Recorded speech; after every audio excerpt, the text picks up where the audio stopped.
This is Drew, and this is Serenity. Come on, Serenity. Drew is going to spin the racket, and you're going to be calling up or down. We're going to go by the logo. Come over here and face the crowd, please.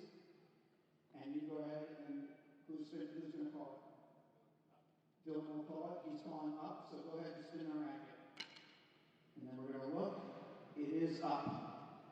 It's the logo on the side. Yep, it's up. So Dylan won it. So let's just take some pictures. Drew and Serenity, if you'll stand in the middle there.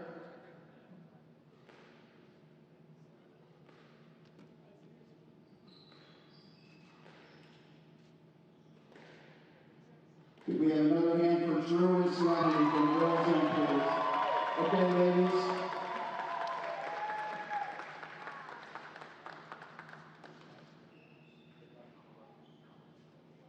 And they'll be right back to get this match underway. The 2026 U.S. Championships.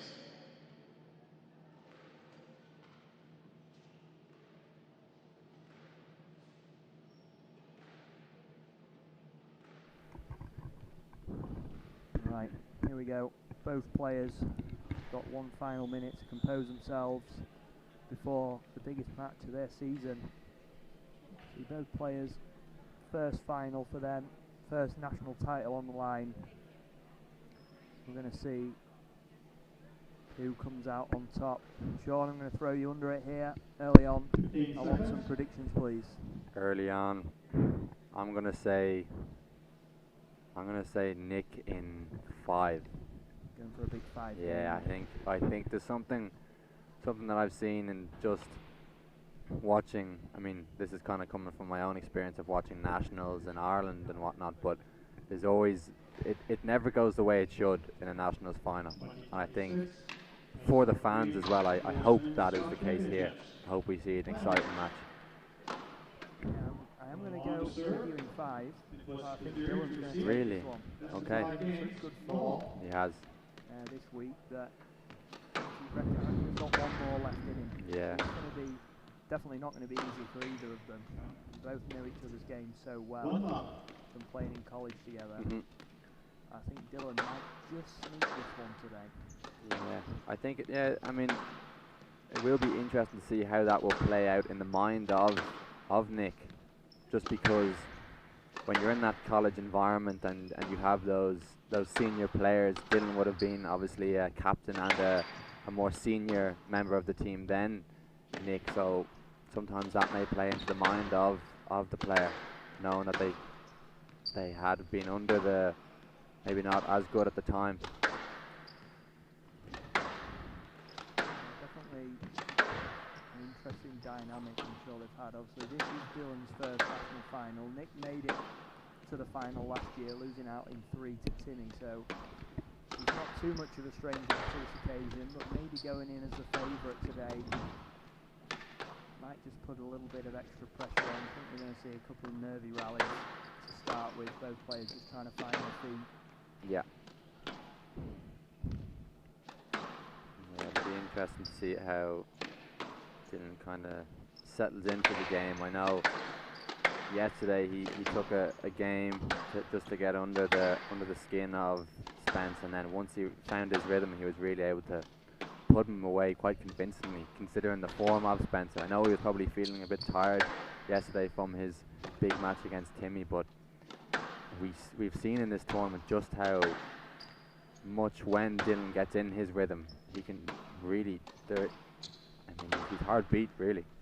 Yeah, I think over this last year it's definitely become a lot harder to beat as well. He's toughened up a little bit. Yeah. And he's got used to grinding out sort of, tougher results. We saw in the round of 16 playing Tad Carney. It's been his most difficult match of this event, coming from 2-1 down to winning 5 and now finding himself in the final. It's not a coincidence. No. He's got to put the work in. He's got a bit of a good start here. Nick looking a little bit edgy. Yeah, a little nervy there. Miss hitting that last shot. And I think if Dylan can get his game plan right, then I do think he can hurt. His game is very based off straight lines and hitting hitting the back of the court really well and taking that ball in straight short, and then using the cross as variation. You see, Oh, lovely shot there. Nick can get hurt by Yeah. some of those unexpected fast movements into the front. That both going into a perfect example of that. Yeah. Dylan very good on the counter.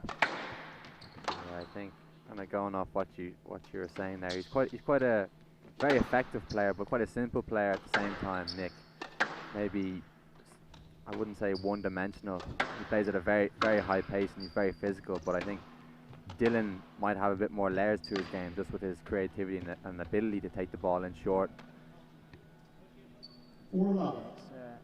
He's definitely a little bit steadier, I think, in the way he plays. He sort of found his identity the last sort of 6 months in how he wants to play the game. Yeah. Been a couple of times we've seen him, he's looked a little bit erratic at times, but he's really sticking to what he knows and what he wants to do. Yeah. It's always really important. If he's confident in the way he's playing and his game plan, that's half the battle. Yeah, it's interesting to see if Nick finds those straight kills and those straight balls that he's so well known for. I'm watching him on Thursday playing Branson Ming in the quarterfinal. Branson had most of his success when he was playing that sort of straight low kill rather than the drop. Not giving the ball nice and easy to Nick in the front like that, where he can get onto it with power. He was forcing his big frame underneath the ball. Yeah. Not allowing him to attack from those positions, which is what he wants to do. Joe, I'm just curious now. You were, for the fans out there, you were obviously in the corner of Branson in that match. What were you saying to Branson to try and get under the skin of Nick? I think just, especially for somebody like Branson, who's not, particularly playing as much as he would like. He's obviously a lot more focused on his coaching, but a very, very skillful player, very good with his racket, and just sort of using that to his advantage, not trying to go the distance physically with Nick, but using his squash really to work him around the court, get him moving high to low. Yeah. Such a big figure, very powerful across the middle, but you get him moving down to his side like that. Yeah. Dylan. They're the ones that hurt him the most. Just trying to keep him straight, keep him behind you, and then launching those attacks just like that. Just like that. Really, really good performance so far from Dylan. Yeah, and I think his game plan's pretty clear. Yeah. Move. To send that ball below the volley of Nick Scazzeri rather than above it.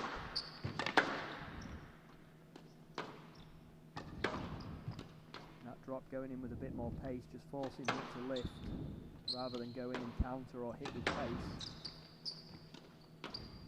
It's a nice squash from Dylan, really working the corners, playing with the right amount of risk.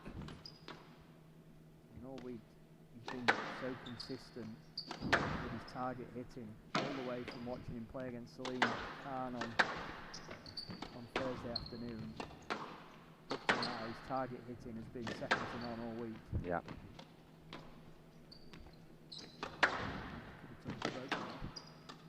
Wow. Executed rally. Wow. He had Nick on the ropes. Tackled that in there with the wrist, using the strings very well.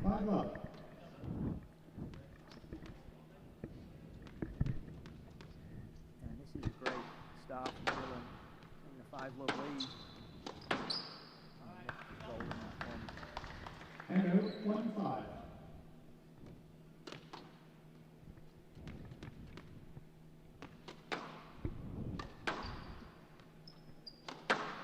Hopefully settle it down a little bit.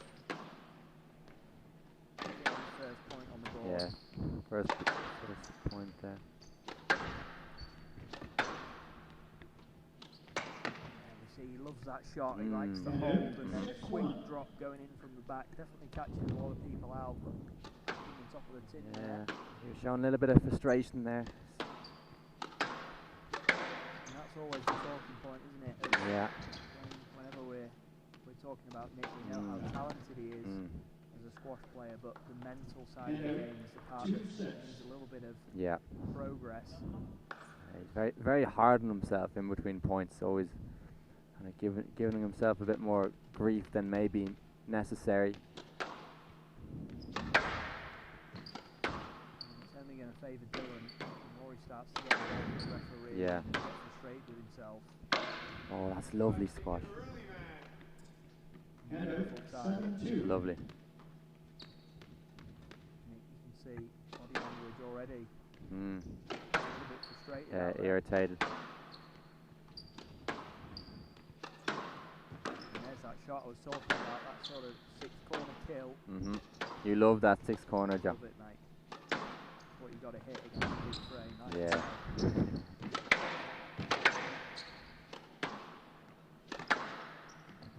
Again, another good. Finding the targets. Nice little body fake there.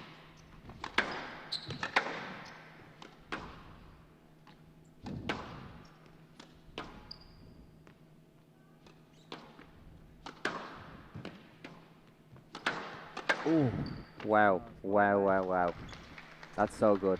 Could have maybe taken the stroke there, Dylan, but opted to play that and just smacking that across the middle, through the middle. Yeah, that's good to see.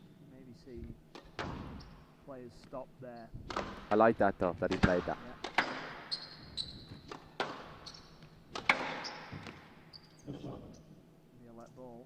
See maybe the first little bit of a look back to the referee. Yeah.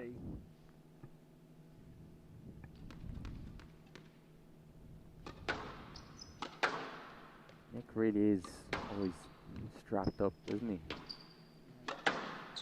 Left leg full compression. Full compression sleeve. And the right leg of the Achilles. Got sort of more heavily strapped up as the week's gone on. Yeah.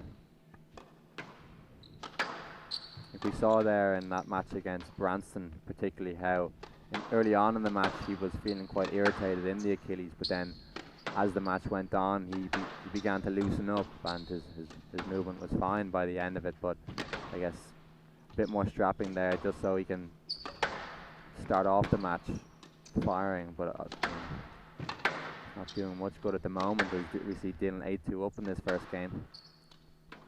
That's a nice shot. Just starting to get into it a little bit here towards the midsection of this first game. Bit of a deficit to overcome, but at least we know he's sort of feeling a little bit more up for it as we head closer to a second game. Like you said yesterday, or the day before, sorry, he was struggling sort of at this stage, and then he started to warm up. Yeah. And that injury seemed to sort of fade away the longer the match went on. Yeah. Oh, that's a nice whip. 4-8.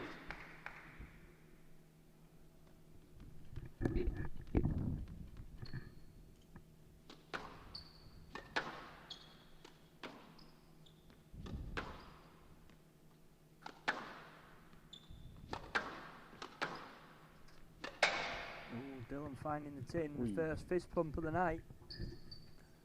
Goes up. 8-2 to 5-8 here.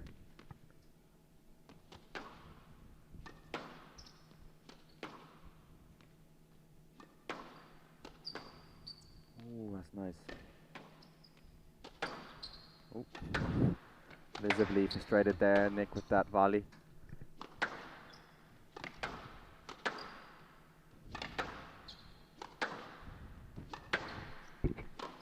Oh, lovely combination. And there's the raw. There we go. 6-8. That's the opposite side of Spiz we were seeing there in the first part of that game. He's switched that kind of frustrated, negative attitude, and we see that fiery side and that aggression.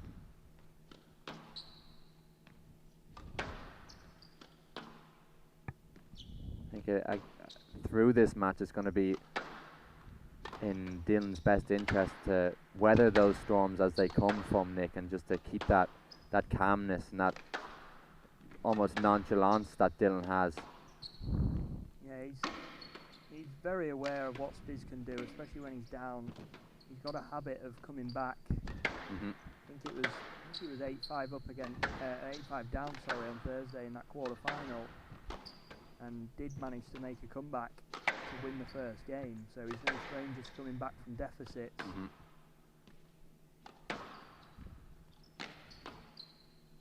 one just finds the outline.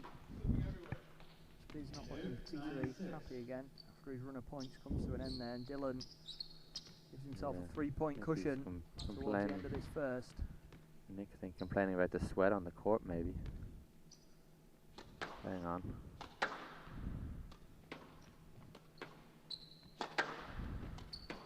Oh.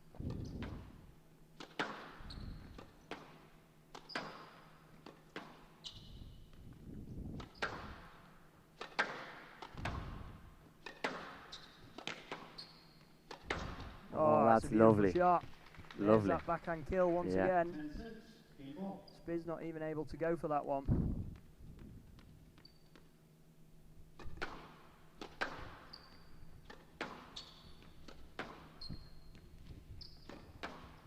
Dylan with 4 game balls. Oh, lovely angle nice there. Shot. Nice little pattern there, sending Dylan deep into that front right corner.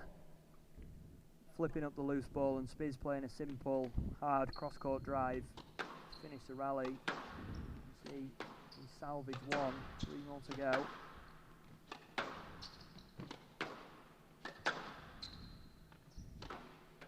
And that's a loose ball as a chance.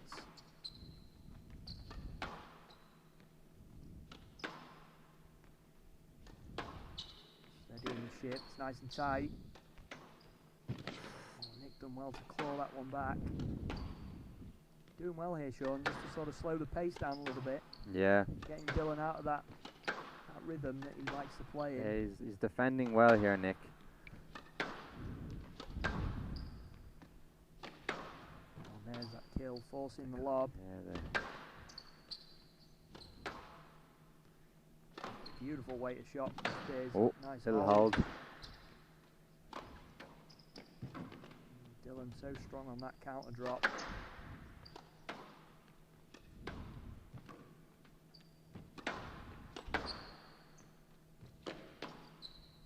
See a big reaction from either player at the end of this rally, I'm sure.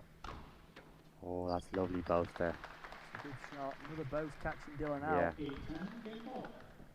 Now things start to get a little bit interesting. What looked like a bit of a formality at 8-2 and then 10-6. We're now looking at 2 game balls left for the number 5 seed. Courtside angle here.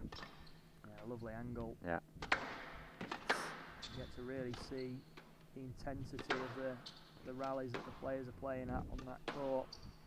Oh, look at that. Love his backhand, Dylan. So smooth. Yeah, I've been very impressed all week just with his line hitting. Oh, that's lovely. And there it is. Perfect cross-court angle there from Dylan, closing out that first game. Yeah, and it's that fading cross-court that Nick seems to struggle with, low down to his side. And that's a great start from the number 5 seed. We'll be back in a minute for the second game.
They will resume in 60 seconds.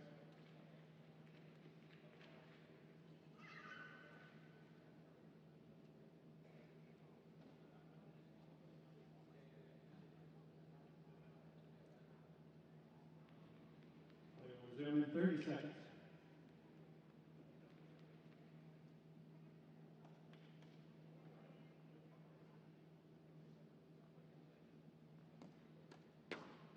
Fifteen seconds.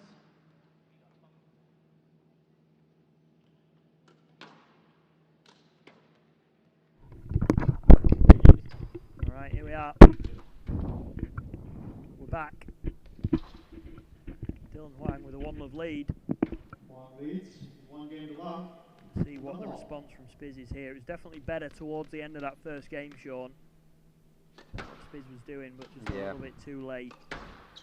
Yeah, I think we'll expect things to even out a bit more here in this second game. A barrage of, say, attack really from Dylan in that first game. Spiz managed to kind of overcome that and defend and find his way into the match. Yeah, nice camera angle. You see the crowd enjoying this one. Yeah, it's like Luke Butterworth came down for this match. Yeah, he was in the corner for Spiz yesterday as well. Mm-hmm. Came down from New York to give one of his long serving students a little bit of help. Mm-hmm. See what the game plan has been for this second game. Spiz definitely upped the pace a little bit. You can tell from the start. The pace has gone up a gear since the first. I do think Spiz was getting most of his success when he slowed Dylan down a little bit. That's a poor error there from Nick. I mean,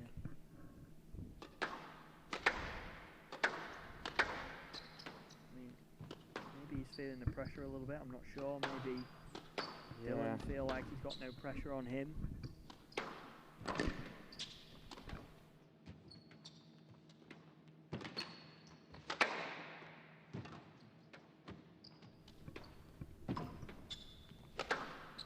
think Dylan maybe viewing this as a bit of a free hit for him, just sort of this week in general. Yeah. That's a stroke. Oh. How can I hit it? There's a little frustration there from Nick. That's the first outburst we've really seen from him in this match. Oh, there we see the famous Elliot Spaziri there sitting by courtside. A world ranked number 67 in tennis. Mm-hmm. Flying the Spaziri flag high. Yeah. Well, that's the first involvement we've seen from the referee, and Dylan choosing not to get involved, and rightly so, just sort of letting Yeah. Nick spiral, but he's fueled the fire. Wow. And out, 2-4. Perfect cross-court drive there from Nick. And we do see that sometimes, someone like El Shabaghi used to feed off the interaction from the referee, and Yeah. it used to fire him up and sort of send him to the next level. And Spiz sometimes is a little bit similar. Yeah, I agree. Seems to send him into 3-4. sort of a bit of a higher gear. Yeah, it's interesting. Some players play very, very differently under different circumstances. Nick, as we see, maybe when he's a bit more angry, that intensity goes up, maybe even that accuracy goes up. And then on the flip side, we have someone like Dylan who might be similar to maybe, I dare say, maybe Kareem Abdul-Gawad. But just going off of that, just thinking of that recent interview from Gawad where he spoke about how before his match in the World Championships when he beat Ramy, he arrived to the match 10 minutes beforehand. I don't know if you saw that, Joe, because he was playing cards with his friends and got lost track of time. It's a very good fact there, Sean. Yeah. Didn't see that interview, but that does just show sort of the mindset. Yeah. Different players, someone like an Asal, very, very relaxed before he goes on court. His warm-up not particularly intense, but goes on and does the business. It works for some players, and some players it doesn't. No. I saw Nick before this match. He was on one of the side courts, and he was doing what looked like a very intense breathing exercise, really getting himself fired up. 6-3. And Dylan, just a very relaxed character in all areas of his life. Every time you talk to him, he's very chilled out. Yeah. Not really much animation on court. No. Keeps his emotions in check. Definitely to his favour. Oh, that's lovely. Wow, it's so composed there from Dylan. Really, this match isn't phasing him at all. He could have definitely, it's another one, he could have looked for a stroke, and Spiz in the rally before did sort of bring his racket back and was looking for Dylan. Dylan just opting for the easier option, just to play the ball, play the winner. Oh. Good get. That was 2 there, to be honest. Ooh. Oh, shut out there from Spiz. No it was a Goes no-let. flying. Quite aggressive there, back to the tee, Nick, but poor shot and punished. When I give you my explanations, I can't have you continue the discussion afterwards. Ready, sir. Let's go. 4-7. Spiz just being warned a little bit about his movement off the ball. Yeah. Even though the no-let went in, just making sure the referee that you don't see too much physicality across the middle. Pretty clean match so far, has to be said, apart from that last decision. Doesn't need to get scrappy. Both No. playing pretty well. Yeah. No need for it to get ugly. It's been clean squash so far in terms of the accuracy. Both players have had very good length, finding their targets.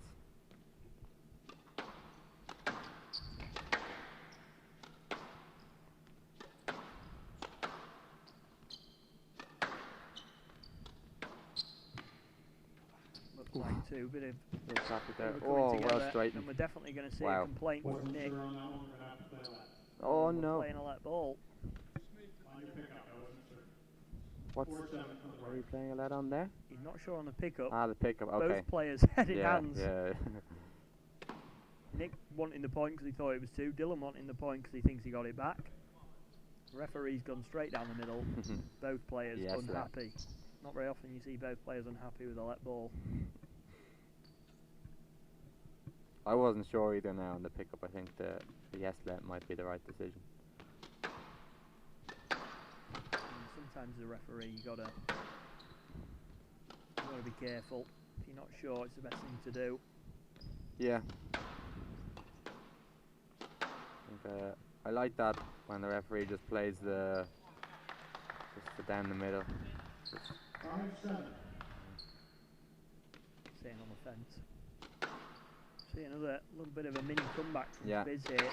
Within two now of his second game.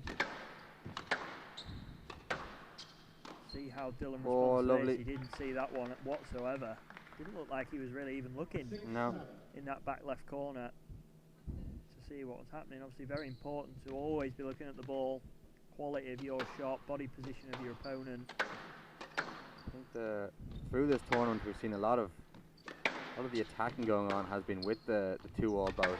Yeah. It seems to stay very short on this court, and I think that's something that both these players could utilise a bit more. Yeah, talking to Spencer, saying that he much prefers the glass court, feels like he gets rewarded Yeah. more with his length hitting and going in short, whereas the side courts he feels like sometimes, it's a beautiful wow. shot. Sometimes the ball sits up a little bit too much, 8-6. not rewarding that accurate play that we're seeing here.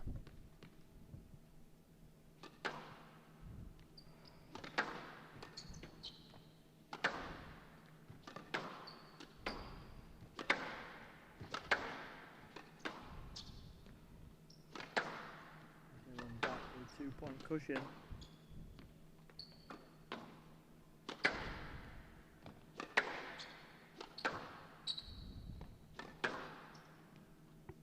And there's that long drop from the back on the forehand side. Oh, lovely hold. Yeah, got Spiz on the run here. Dylan not rushing it. No. Oh, he's As we say that, as we say. the right shot to play, getting him moving down low to his side again on that left side. Dylan just clipping the top of the tin. Margin's a little bit too fine there. Didn't need to do that. He had Spiz every corner of the court there. Yeah, it's really the first, or one of the first unforced errors we've seen there from Dylan. He is going a bit lower with his margin at the end of this second game. And he doesn't need to do that, especially when he's applying so much pressure to his opponent.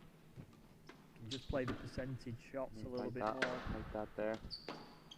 Both players playing this backhand wall beautifully. Oh. Ooh. He's going for it, and he's frustrated with himself, and Yeah. rightly so. 9-7. Not the right shot to play No. there. Seen that a couple of times now from Nick, and we see it again there. 10-7, game ball. Just really forcing things when he doesn't have to, Nick. Yeah. That's maybe probably the mental side creeping Yeah. a little bit. Wanting to try and get back to level terms a bit too quickly. Oh, Lovely lovely hold. shot there. I just think when you're in a position like Nick's in, when you might not be playing your what you think is your best squash, it's important just to try and be hard to beat, really. No let goes in. No let goes Dillon in. takes a slightly unexpected Yeah. 2-love lead here in this final. I know. And Nick, a very frustrated figure over on that left side. It's going to be Luke's job now to try and calm him down, reassure him, and sort of remind him of his game plan for this third game.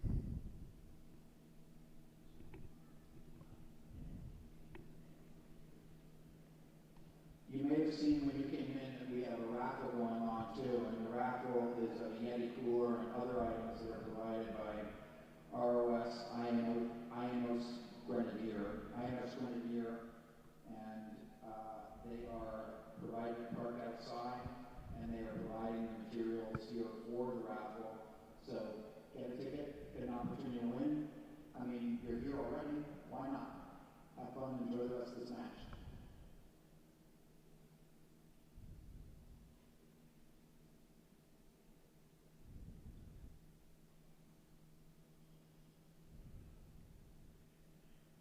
Play will resume in 60 seconds.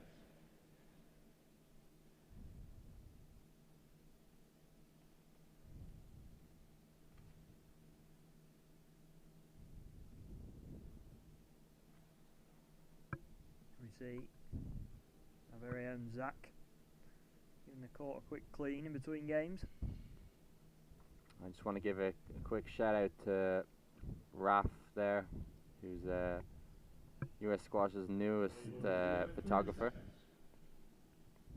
Fellow Drexel Athletics, Drexel Dragon student.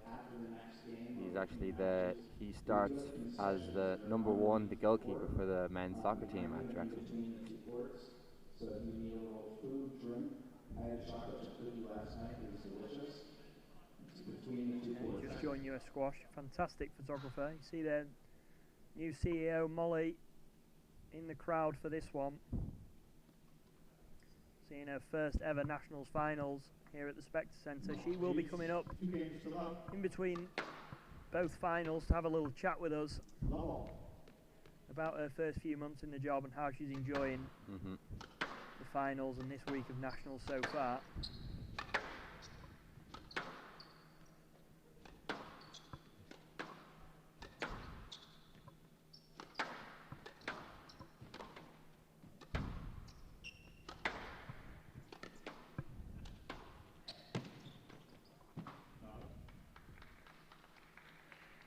Another simple backhand drop there from Dylan.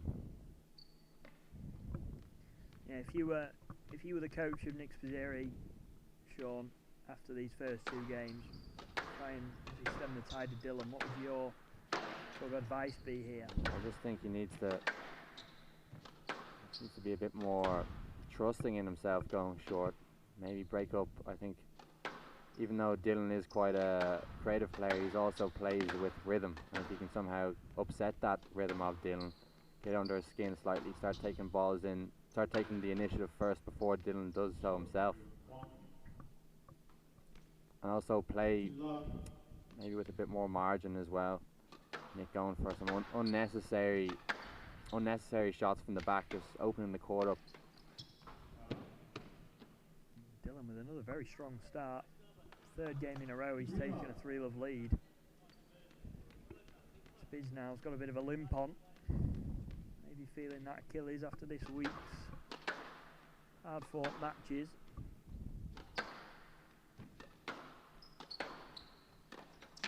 That's a lovely shot. Not quite winning the rally, but putting Spiz under a lot of pressure.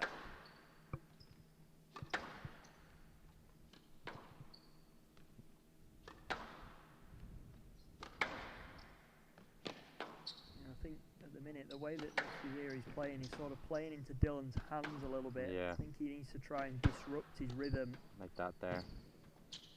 He's so quick around the middle, Nick, and he has been volleying in this match, but I think he just needs to put that ball in short on the volley a bit more. But like, there's not much you can do with that, is there?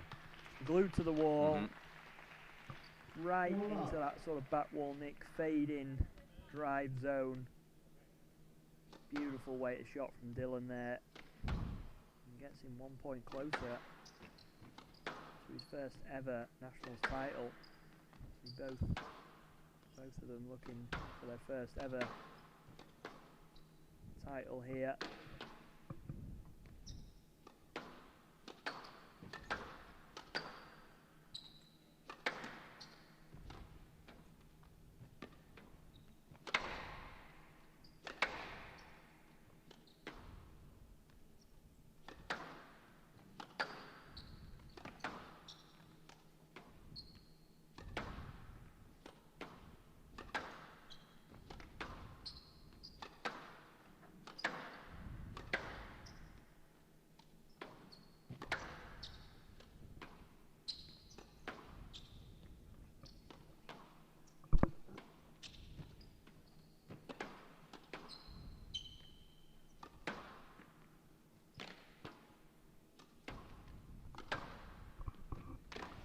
Nice.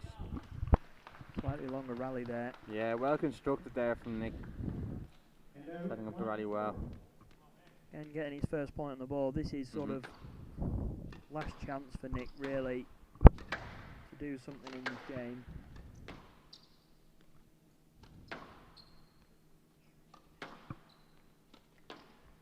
He's got one game to save his national title hopes before he'll have to go again next year. Dylan putting the hand up. Straightens so well from the front on both sides, Dylan. And again, just that weighted shot. Absolutely perfect. All week.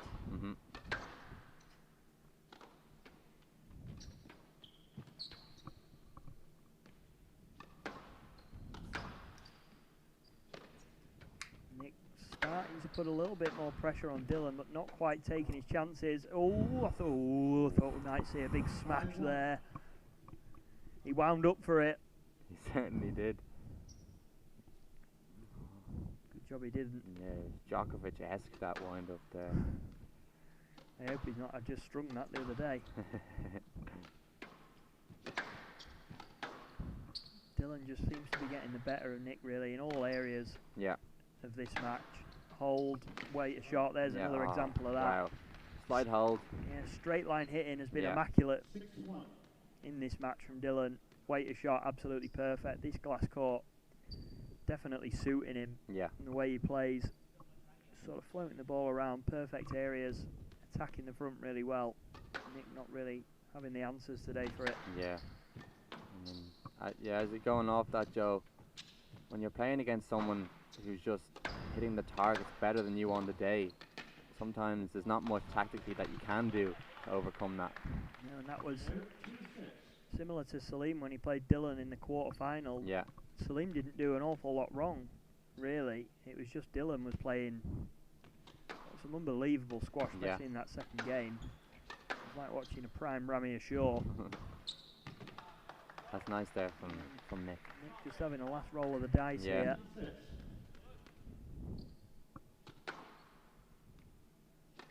Nothing to lose now. 6-3, 2-love down. Might as well throw the kitchen sink at Dylan. Oh. Throwing in some leisure centre. Throwing in some weird angles now. Catching Dylan off guard a bit. That's, sometimes put someone off their rhythm a bit, and that's what we were saying. He's got to find a way to disrupt him, and if that's the way, then that's the way. That is the way, yeah. Got to find something different.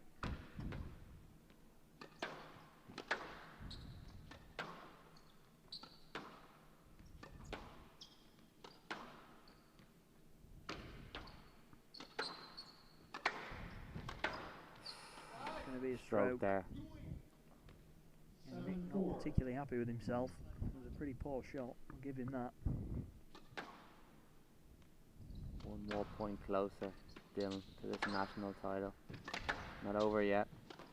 And Nick, towards like these stages of the games, has definitely turned it on a bit more. But Dylan, it's just so tight. Closing it out pretty well. And this is maybe where the nerves start to kick in a bit. Yeah. He knows he's 3 points away, and he's been so relaxed all week. Yeah. But this is where it matters most.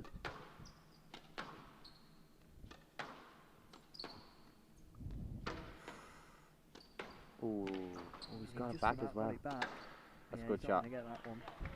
Perfect combination there.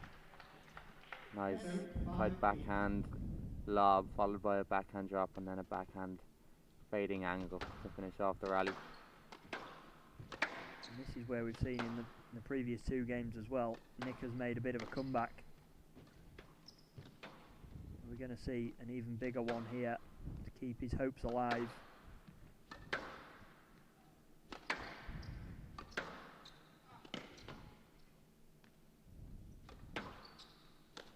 Oh, my that's goodness. not the time. Yeah. Don't blame the strings, please. Yeah. It's not the time to miss time one, is it? No. A6 down. Seemed like he A5 kinda- down, sorry. He pulled out of that shot slightly. Again, Dylan just he's sort of edging his way closer Yeah. in this 3rd game. He's not done anything wrong. No. 9-5. Not happy with himself there, though. Yeah. I think something that mentally noticed from Dylan is just that he really just takes every point at a time, every shot at a time, focusing more on the process of winning this match rather than the outcome. Yeah. And he's not put a foot wrong No. in this final. He's played this match to perfection. And all Oh, credit wow. to him. He's obviously prepared incredibly well for Chance. this tournament. Straight. I mean, Nick's hanging on for dear life. Oof. Oh. An interesting choice of shot there. Nick had given up the ghost, Yeah. but it worked. 5 championship balls now for Dylan in this men's final.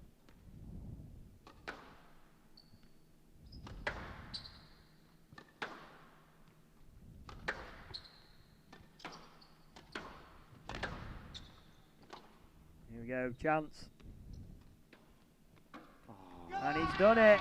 And there's the reaction. First reaction all week we've seen from Dylan. And we have got a new SL Green US Men's National Champion on the trophy, Dylan Huang.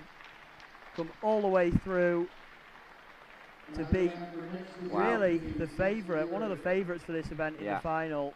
A huge congratulations to him, and he finally let his emotion out at the end. A brilliant performance all week, and even better in this final, playing that to absolute perfection. We're going to hear a few words now down on the court from Will Carlin.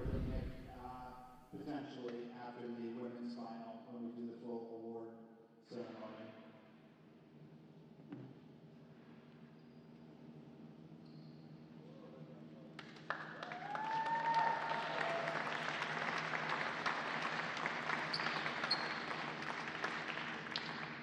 Dylan, people say that when you start a tournament, you always imagine yourself winning, but at the beginning of this tournament, you're not seeded. You know that you made it to the semifinals before, but did you have a thought of this moment actually coming true? You always gotta believe, but I knew the road would be tough and hard. But I just put my head down and took one match at a time. You, of course, were #1 in the country in the under-17s and under-19s, but it's a whole different thing to win the U.S. Men's National Championship. And you are the 2026 U.S. Men's National Champion. Yeah, it's absolutely awesome. Nationals has been the one style that's kind of escaped me my entire career. In juniors, I've had match balls and let that slip. In college, it's kind of the same thing. So just so happy that I'm able to get it done here on the biggest stage. And just tell me about playing Nick, because you guys have been competing since you were juniors and your teammates in college, and to play him in the finals, what does that mean to you? Yeah, we're great friends, and we've built up this long camaraderie with each other, starting when we were so young to teammates and now U.S. teammates. He's a great competitor. He's always someone to watch out for, and I was really like going over the game plan again and again and again since last night to this morning and all the way through, and I knew it'd be tough. And you clearly had a game plan out here. You played really well. I mean, you sort of seemed like you were in control. Even when he wrestled control during the points, you sort of got it back to equal before you tried to do anything. Was that part of the game plan? Yeah, it was definitely managing, attacking, and defending. And I knew that he would get on these hot streaks occasionally, and just to kind of weather that storm and play a defensive game up until I could get back in front of him and start attacking. Well, one of the things I said in your introduction was I've always admired your ability to adjust within a match, but here you didn't need to adjust. You just had the game plan going right. Congratulations, Dylan Wong, our 2026 national champion. We'll get one of you again after the women's one.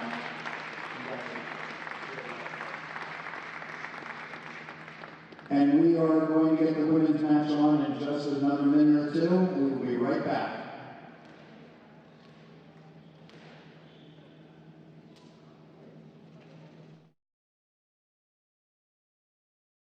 New CEO of US Squash. Thanks for joining us, Molly. So this is your first US Championships. So how have you found this week? Oh, it's been awesome. I mean, first of all, the level of play is just amazing, and that was just a Oh yeah.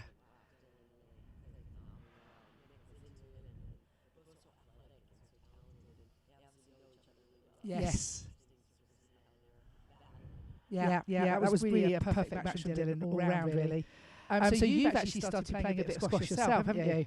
So from what you've seen this week, is there anything you're going to take away and try and do when you play next time?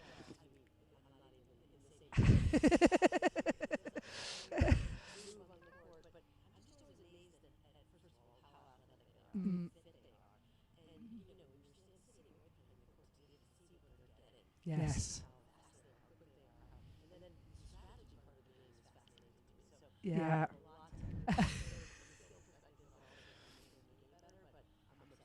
Yeah, no, it's obviously, I mean, I'm super biased, but it's the best game. long time ago.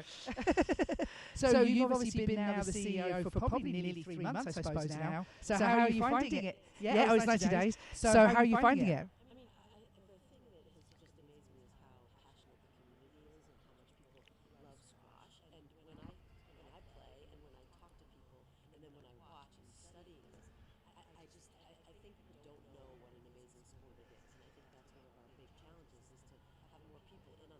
Yes. Because, first of all, the workout that I've been getting when I'm playing, I'm obsessed by working out these days, and to be able to combine it with a racket sport that moves your brain and helps you think about, really just gets you in the moment, and also you have to really think. Yes. Strategic, and it's fun. Yes. Combine all of those things, it's fantastic. Yeah, we need to get the message out to the world. My mic was not on. Oh. It was on, and I must have turned it on. Oh, okay. Did anybody hear what we were saying? I'm not sure if they heard what we were saying, but it was brilliant. It was the best answers I've ever heard. It was brilliant. So are there any initiatives that we should know about going into the next few months from US Squash? Yeah, I mean, I think, one of our main focus is to really let people know more about the sport. We were saying before I turned back on the mic was just that I've been amazed at how passionate the community is, the squash community, how much people love the game. Yeah. And I can understand that when I start playing, because you get such a phenomenal workout, your brain gets moving, and it's fun. And so I think it's just letting more people know with a really strategic marketing campaign what a great sport it is and what the opportunities are to engage in the game, to build community through the sport, and get fit through the sport, which I think is really critical. 100%. And they say it's like a fast game of chess. You're not just using your body physically, but you're using your brain mentally to figure out the tactics and stuff as well. Yeah, absolutely. I mean, that's what I've also been fascinated with. I was just sitting with Will Carlin during the match and asking him all sorts of questions on sort of how the game's progressing and what people are thinking about as they build the point. Yes. And I think, as you were saying, Dylan seemed to do that flawlessly during that match, and his skill was absolutely perfect. Yeah. Well, thank you so much for joining us. The women's final is about to start now, which is super exciting. Yes. I think Amanda's won it 5 times before. This could be Olivia's 3rd consecutive win if she wins today. So we'll see. We'll see what happens. It's going to be a battle, and they're both, again, the athleticism of these women. I don't think people quite understand how talented they are and how good they are and how fit they are and how exciting this sport is. So let's get the word out and let more people in on the secret. Great. Thank you so much, Molly. Thank you, Linda. Thanks, everyone. She's also helped lead Team USA to historic results, including silver medals at the 2022 and 2024 Women's World Team Championships. After her first Achilles injury, she made a remarkable comeback to get to that career high ranking of number 3. And this week, she is taking on Ria Baglani, an old teammate and rival, Olivia Klein, in straight games. And yesterday, she forged a remarkable 5th game comeback against U.S. team teammate Marina Stepanoni. With her trailblazing achievements and dedication to growing the game, Amanda continues to redefine what's possible for American squash. Could you give another hand for Amanda Sophie?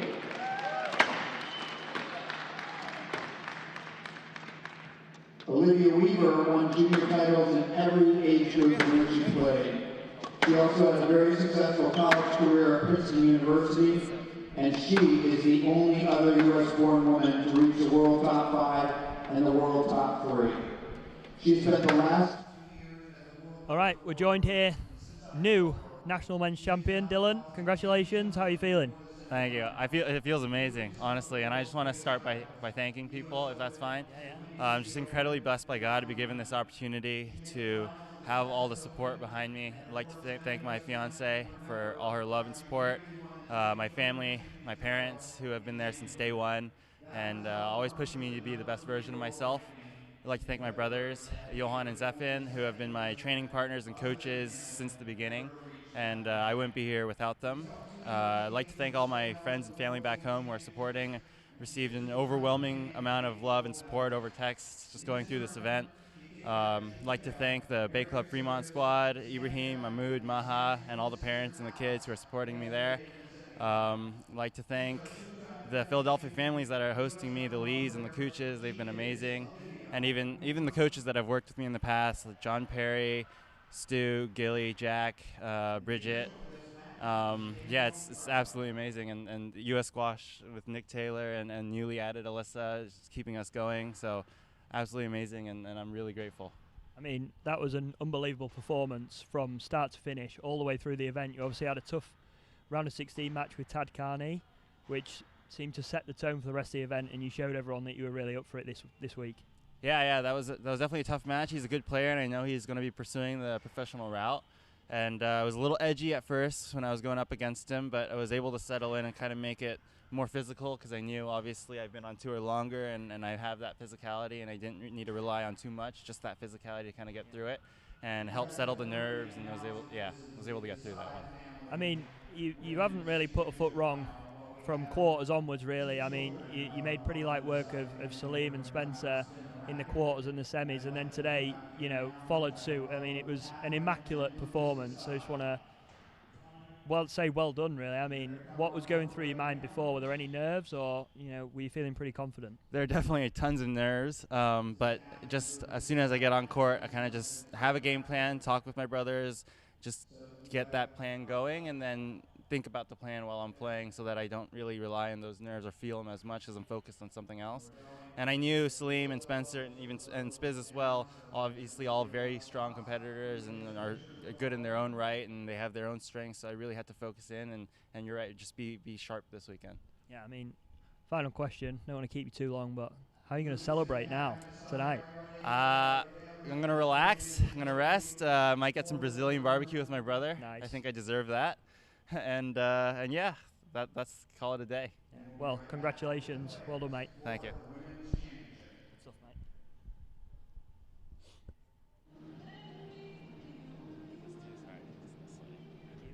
Thank you very much. Congrats, mate. Enjoy the barbecue.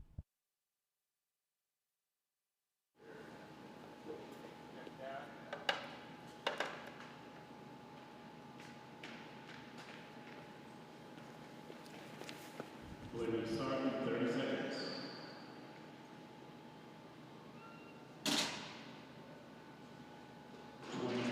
Desai family, U.S. women's squash.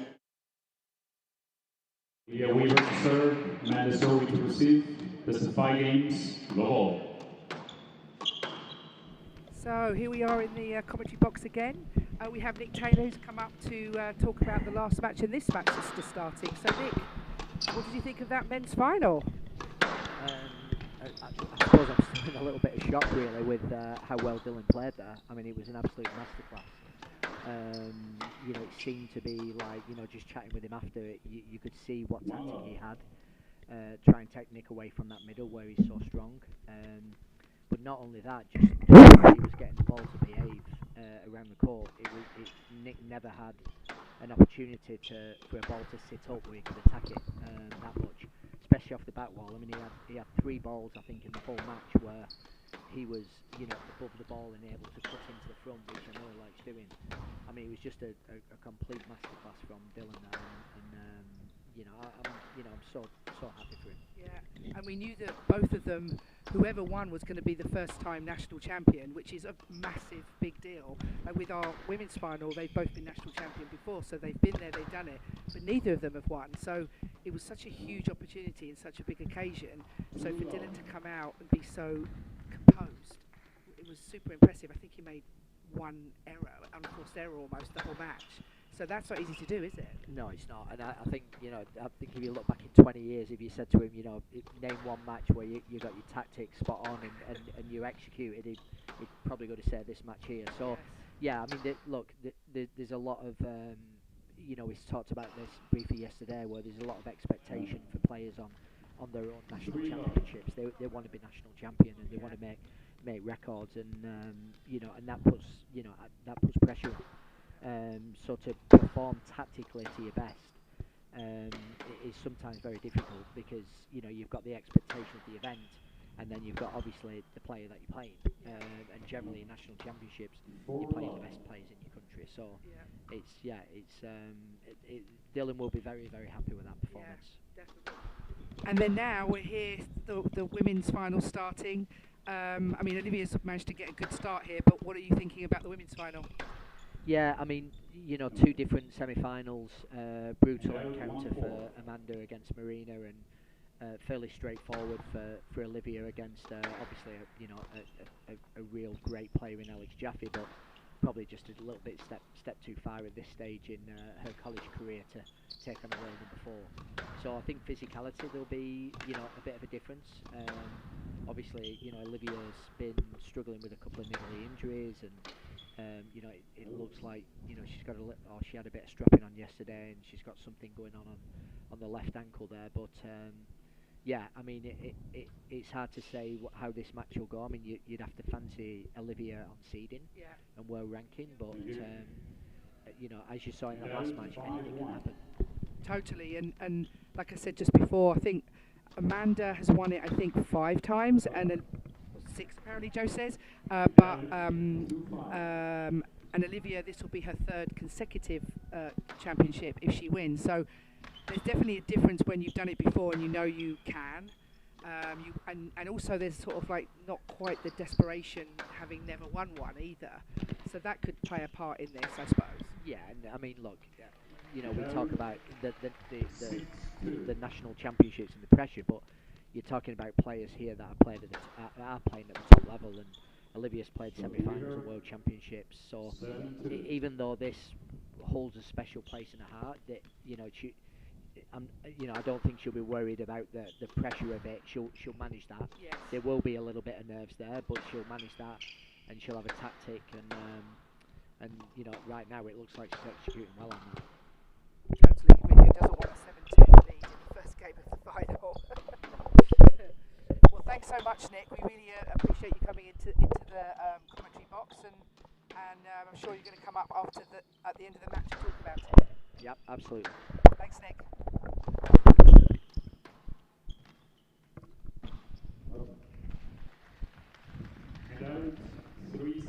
All right, we're back.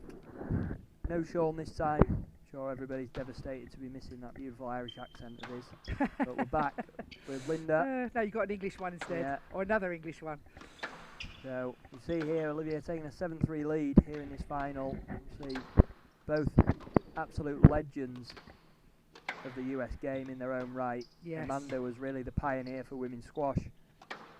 In the last sort of 10 to 15 years, she's flown the flag very high, making a world ranking of number 3. Obviously, everybody knows about her injury history as well, coming back from 2 Achilles ruptures. Yeah, that's amazing that she's come back like that. And Olivia, on the other hand, now up to number 4 in the world, and really starting to make her name for herself on the tour. Obviously 30 years old now, starting to get into that top 4, top 3 zone. Still waiting for the big win over one of the top 3. Yes, yes. But she's one step closer, and she's going to be the one vying for a spot at the Olympics. Yeah, that's the thing, isn't it? With it just being the one spot, it's tough, and it's and as you said, she's the favourite at the moment. She's had such a great season, and even when she has lost, it's been in super duper tight matches with those top girls that are just above her. But she's clearly got a gap between her and the rest behind her.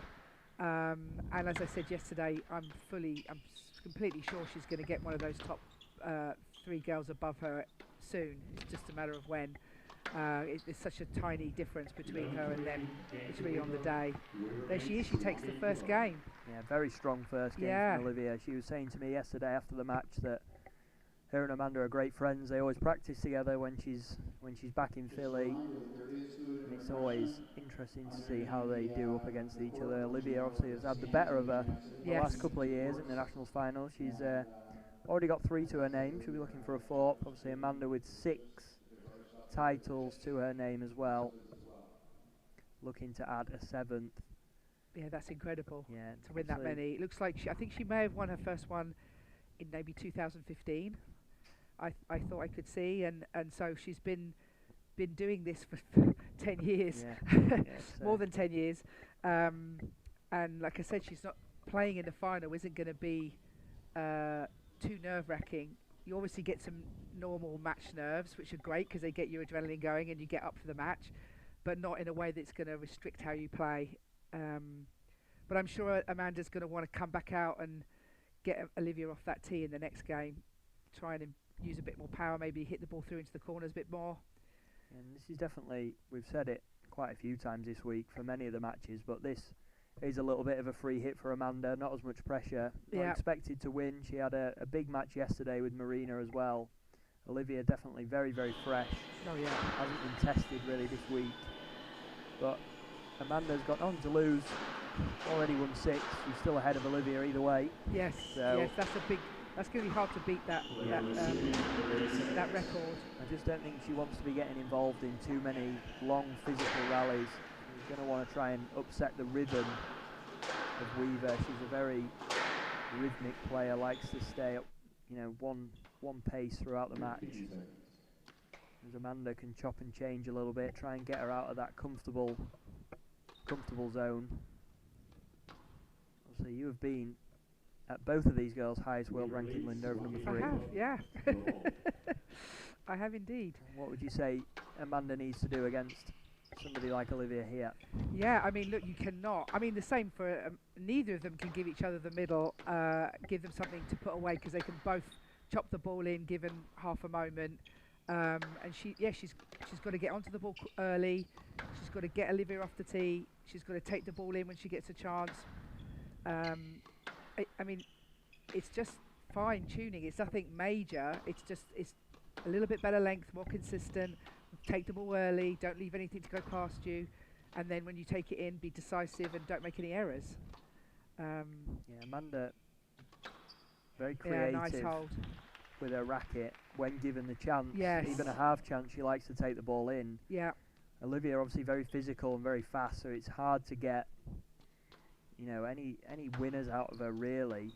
Yeah, and Olivia can put the ball away too. Yeah. It's if you give her a ball and she's steady and she's ready, she can totally chop the ball in. I mean, that's the thing. Olivia's got the edge on Amanda as far as the movement's concerned. That may not have been the case before Amanda ruptured both of her Achilles, but nowadays, I mean, it's truly amazing that Amanda moves the way she does, having ruptured both her Achilles.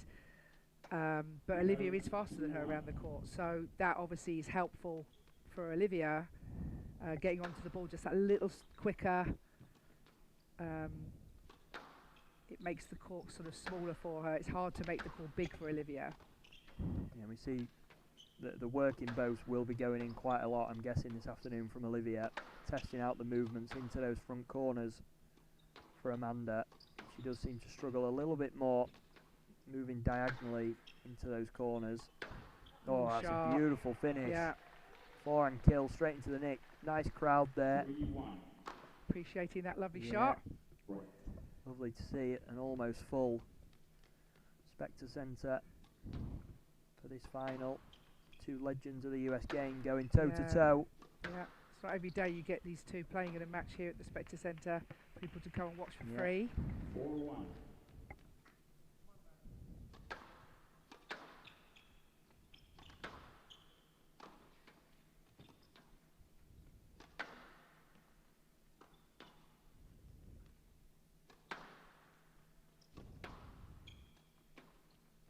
Amanda just not quite finding her targets like she was yesterday, going short.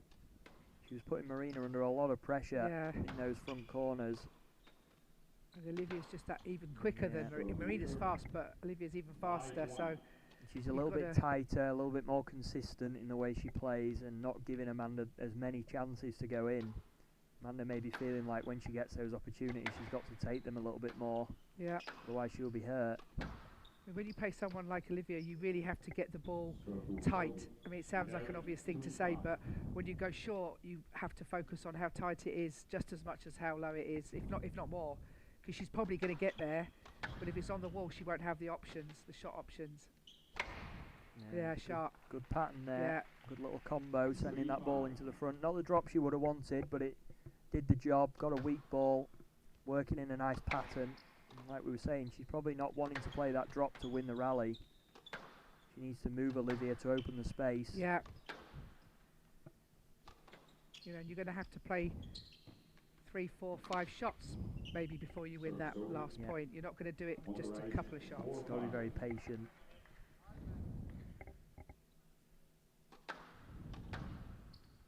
Well, she's managed to get herself back into it at the moment. That's great. Definitely warmed up into this final.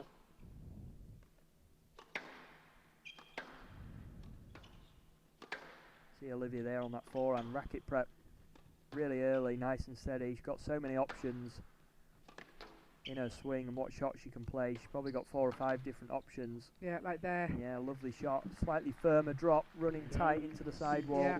Even though it was lovely and low, it was tight. That's won the point. The tightness, not how low it was. And we often see lefties do struggle a little bit, going down low to their sort of that 6th corner area around the service box. Oh, sharp. That's a lovely shot. Yeah, she's deadly on that forehand volley. And unfortunately, we've got rid of Sean in the commentary box, who is a fellow lefty. Ah. And obviously, he was saying yesterday about that left-handers can hide the ball a little bit more on their forehand side, up on the volley, which just gives that extra element of surprise, especially going cross-court like we saw there. Yes, no one knew that was coming, yeah. Yeah, no, you do have to, your default shot has to change, doesn't it, when you play a left-handed person, and that doesn't necessarily always happen when you're under pressure, you know. Oh, and there's another one. She's not seen that at all. Amanda's got herself the first lead here. Yeah, she seems to have really found her rhythm.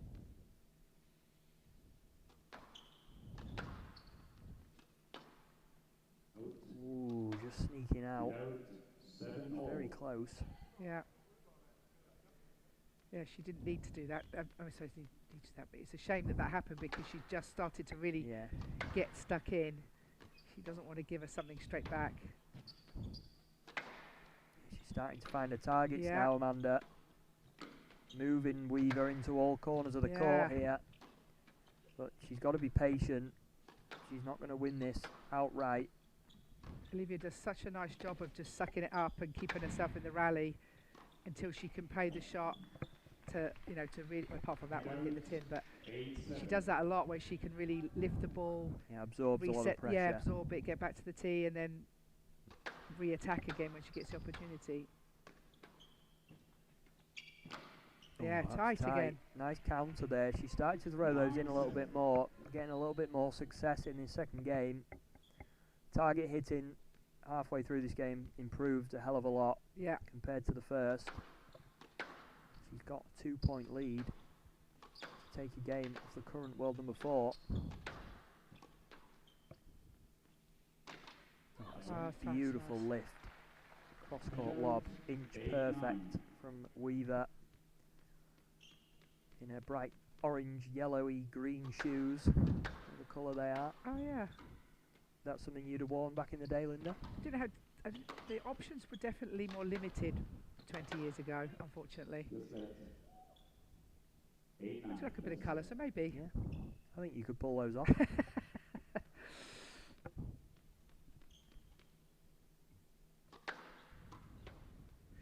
Amanda just went a little bit rash there.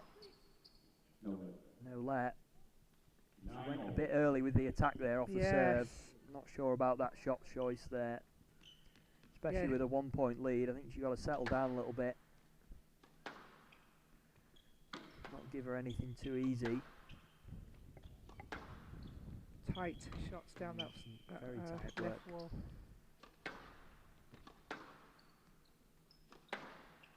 That's tight, good squash. Yeah, both players not looking to go cross too much, not wanting to open the court too soon. And they are going cross, they're making sure it's wide and away from their opponent's volley, both so lethal across the middle. Yeah, they both are. Oh, just creeps out, and there's a little fist pump from Weaver as she's clawed her way back from 9-7 to give herself a game ball. She did a great job there of getting herself back into it. We really can't give Olivia an inch. She takes a mile. Yeah. She senses weakness. Oh, sharp. Beautiful kill. You see, first tiebreak of the afternoon. Oh, yeah. 10-all.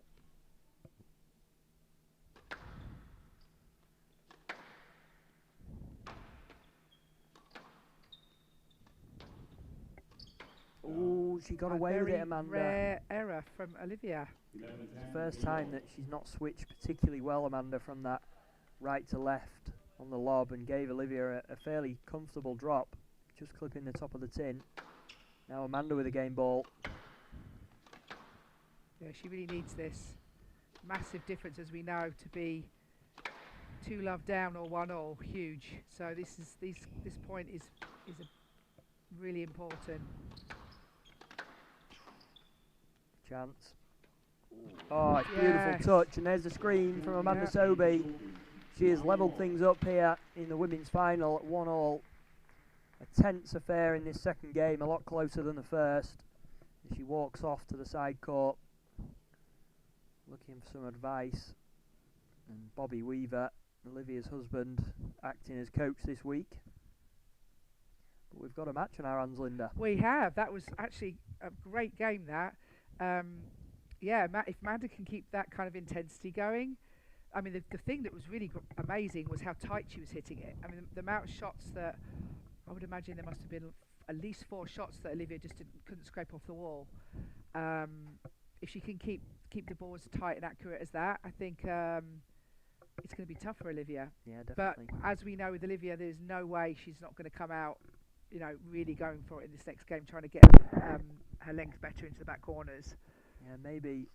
Obviously, Olivia definitely going to be fresher of the two, but she's not had this intensity thrown at her this week just yet. Obviously, she's playing at a high level. She's playing these players week in, week out, but this week not been tested so much, and this is the first time that she's been pushed. Amanda obviously had a huge 5-game win yesterday over Marina. Yeah. So we'll see how Olivia responds here. You don't want her to get too complacent. Maybe that was creeping in. Things were feeling a little bit too familiar for her in the first game. Amanda coming back very strong. I think Olivia might sort of turn up a gear a bit here now. I would have thought so. Yeah, but if Amanda can come out with the same intensity in this game, it still might be very difficult for Olivia. I don't know whether Amanda's Achilles need to get really warmed up in the match or not, but she certainly was moving around well in that second game.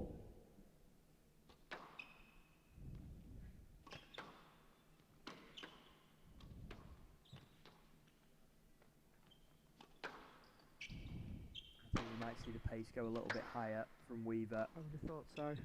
Start hitting that ball a little bit harder. There's a good example of it already. Yeah.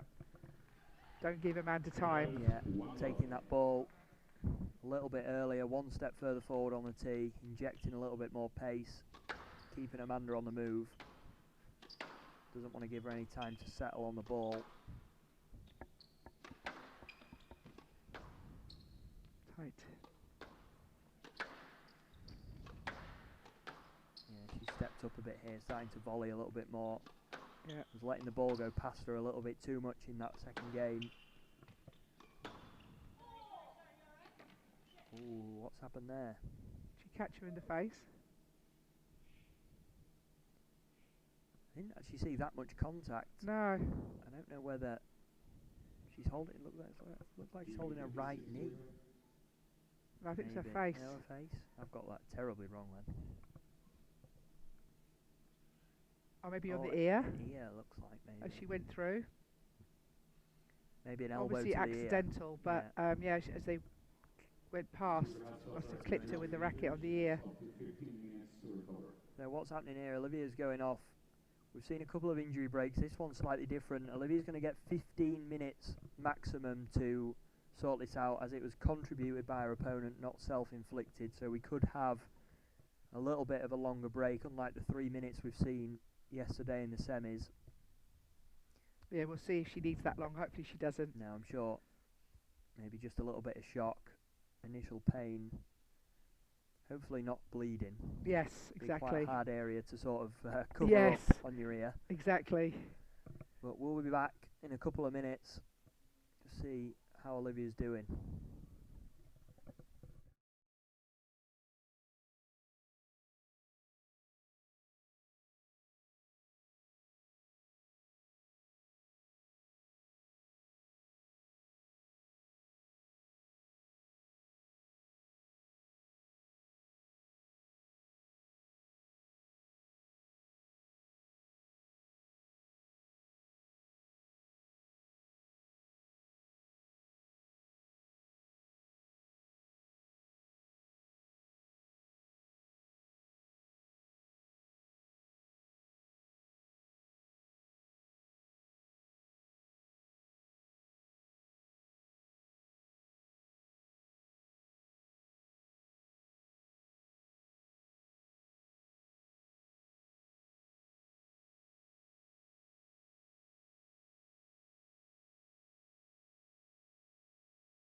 Right, Olivia is back on court after about a 5 or 6 minute break there. And we don't officially really know what happened, but we're guessing that there was a bit of blood involved and she's had to patch up and stop the bleeding out of that left ear, it looked like. I mean, you'll know a little bit better than me, Linda, if an earring's in there. Oh yeah, I mean it could get ripped out. Obviously, it depends. But it doesn't necessarily mean it was either. It's advisable when if you do wear earrings, that you're not wearing like a big hoop or something, where someone's finger could get caught in it or whatever. And out 1-0.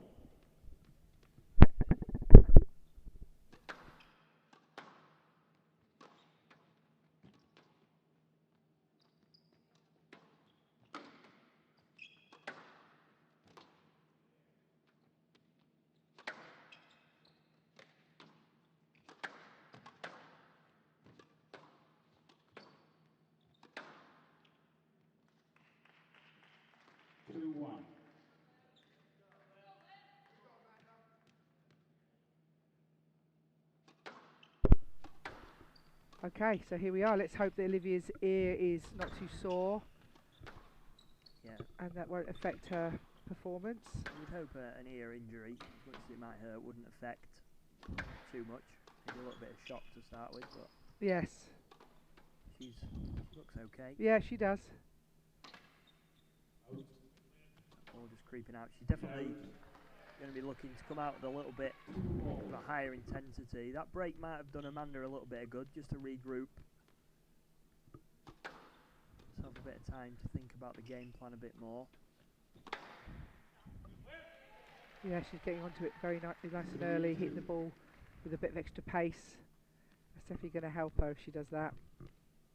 Yeah, we said before that break, she definitely needs to up the pace in this third game to not give Amanda too much time across the middle and always keeping her on the move, taking that ball extra early like she's doing here. It's unlucky to clip the tin there. It's the right shot. Yeah, definitely the right shot. 3-all. Not quite executing that one. Sometimes it's hard when someone leaves the court with an injury to get your rhythm back, you know, for the person who isn't injured.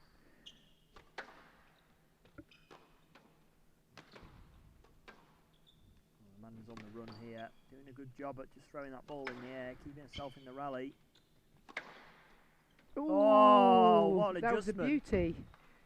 Such good reactions. Olivia went for the one slightly down the middle. Amanda was ready on the backhand and quickly switched over to that forehand, just managing to poke the ball into that front right corner. That made me think about that legendary rally between Ramya Shaw and Greg Gaultier, where he does the guitar. 5-3. No guitars from Amanda just yet. You might see it if she wins.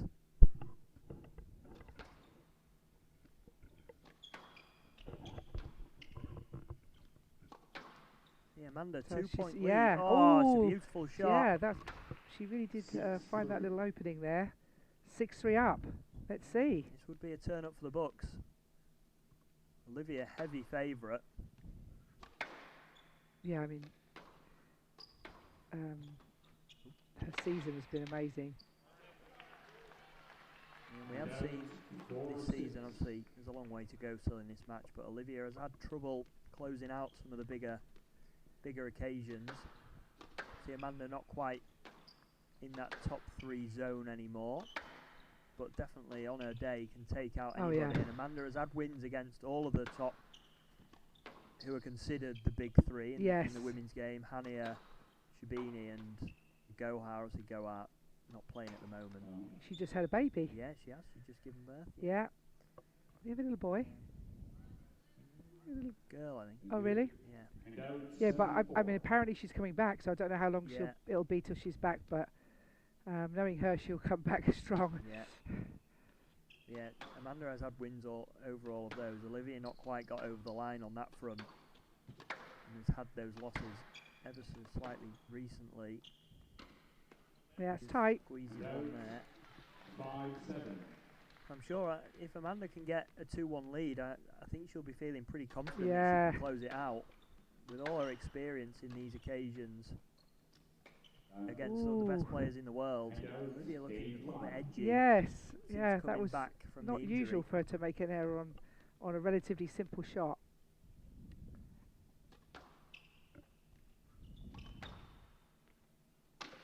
Oh, good length. Good shot. Yeah, it's important that Olivia stays error-free in these next 2 or 3 rallies. Yeah, I think we might see Amanda throw caution to the wind slightly and try and get the job done. Give herself a really strong lead. Yeah. The tables have turned a little bit here in this third game, Linda. Amanda's the one now pushing the pace, stepping up nice and early. Could have stopped and asked for a let there. Yeah. Not sure she would have got any Yeah, joy I know. I either think way. it would have been a no-let, but yeah, it's very important now. These next few points.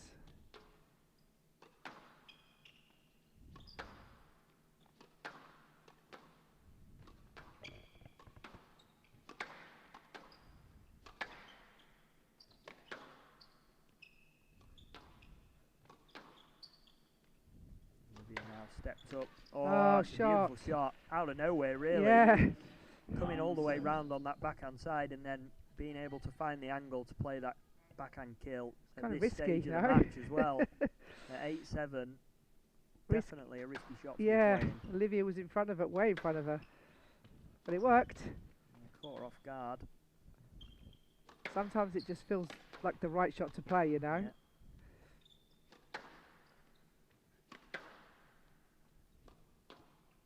And even though you don't want to go short from behind your opponent too much, every now and again, it does work. Yeah, someone's, not expecting it. It's like everything. Don't overdo it. Don't overuse it. Oh, another error. Middle of the tin. Been an uncharacteristic performance really in this third game. Maybe the injury break has thrown her off momentum a little bit.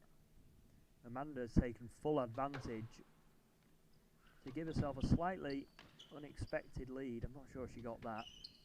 Doesn't matter anyway, but she's got 2 more game balls to play with. Yeah. She'll be wanting this 2-1 lead.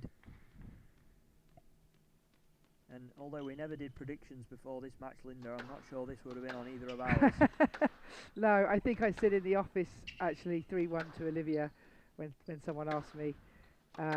But with the caveat that Amanda is capable of beating anyone on her day and has been there 6 times before, and she's obviously an amazing player.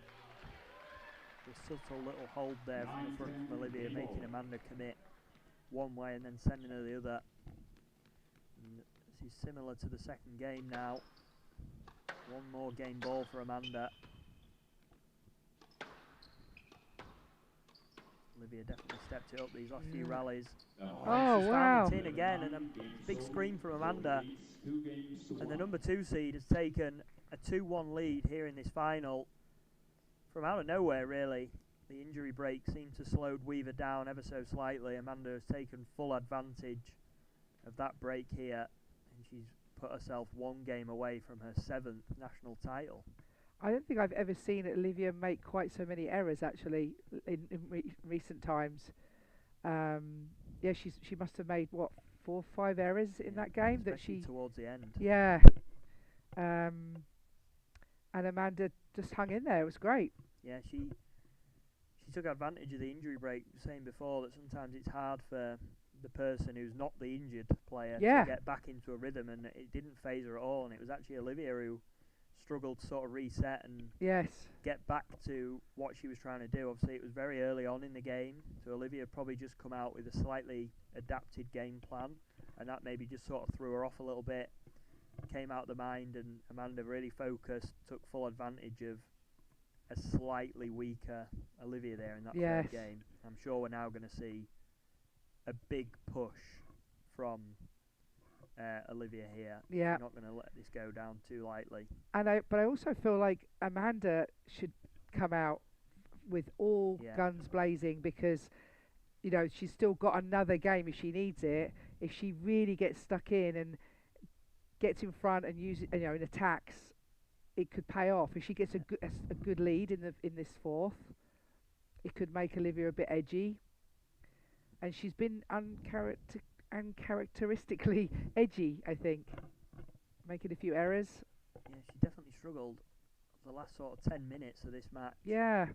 To find her rhythm back. And again, we said before, although she's relatively fresh, she's not been tested. Amanda has already been playing at this intensity. She's had the pressure of playing a 5-game match yesterday. Yeah. Olivia only now just coming into this environment after having a fairly easy week. Yeah, very easy week, yeah.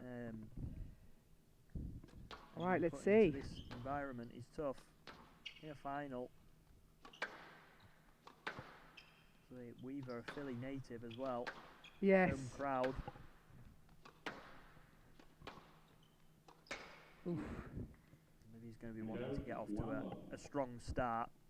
She'll be wanting to look into, you know, those first 5 points. A lot of people work in sort of blocks of 3 or 5. She'll be looking to get maybe 4-1. Yes. Would be a perfect start for her.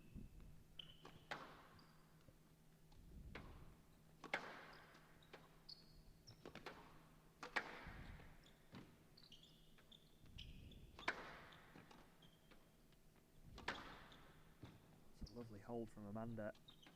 Got Olivia in all sorts of trouble. Yeah.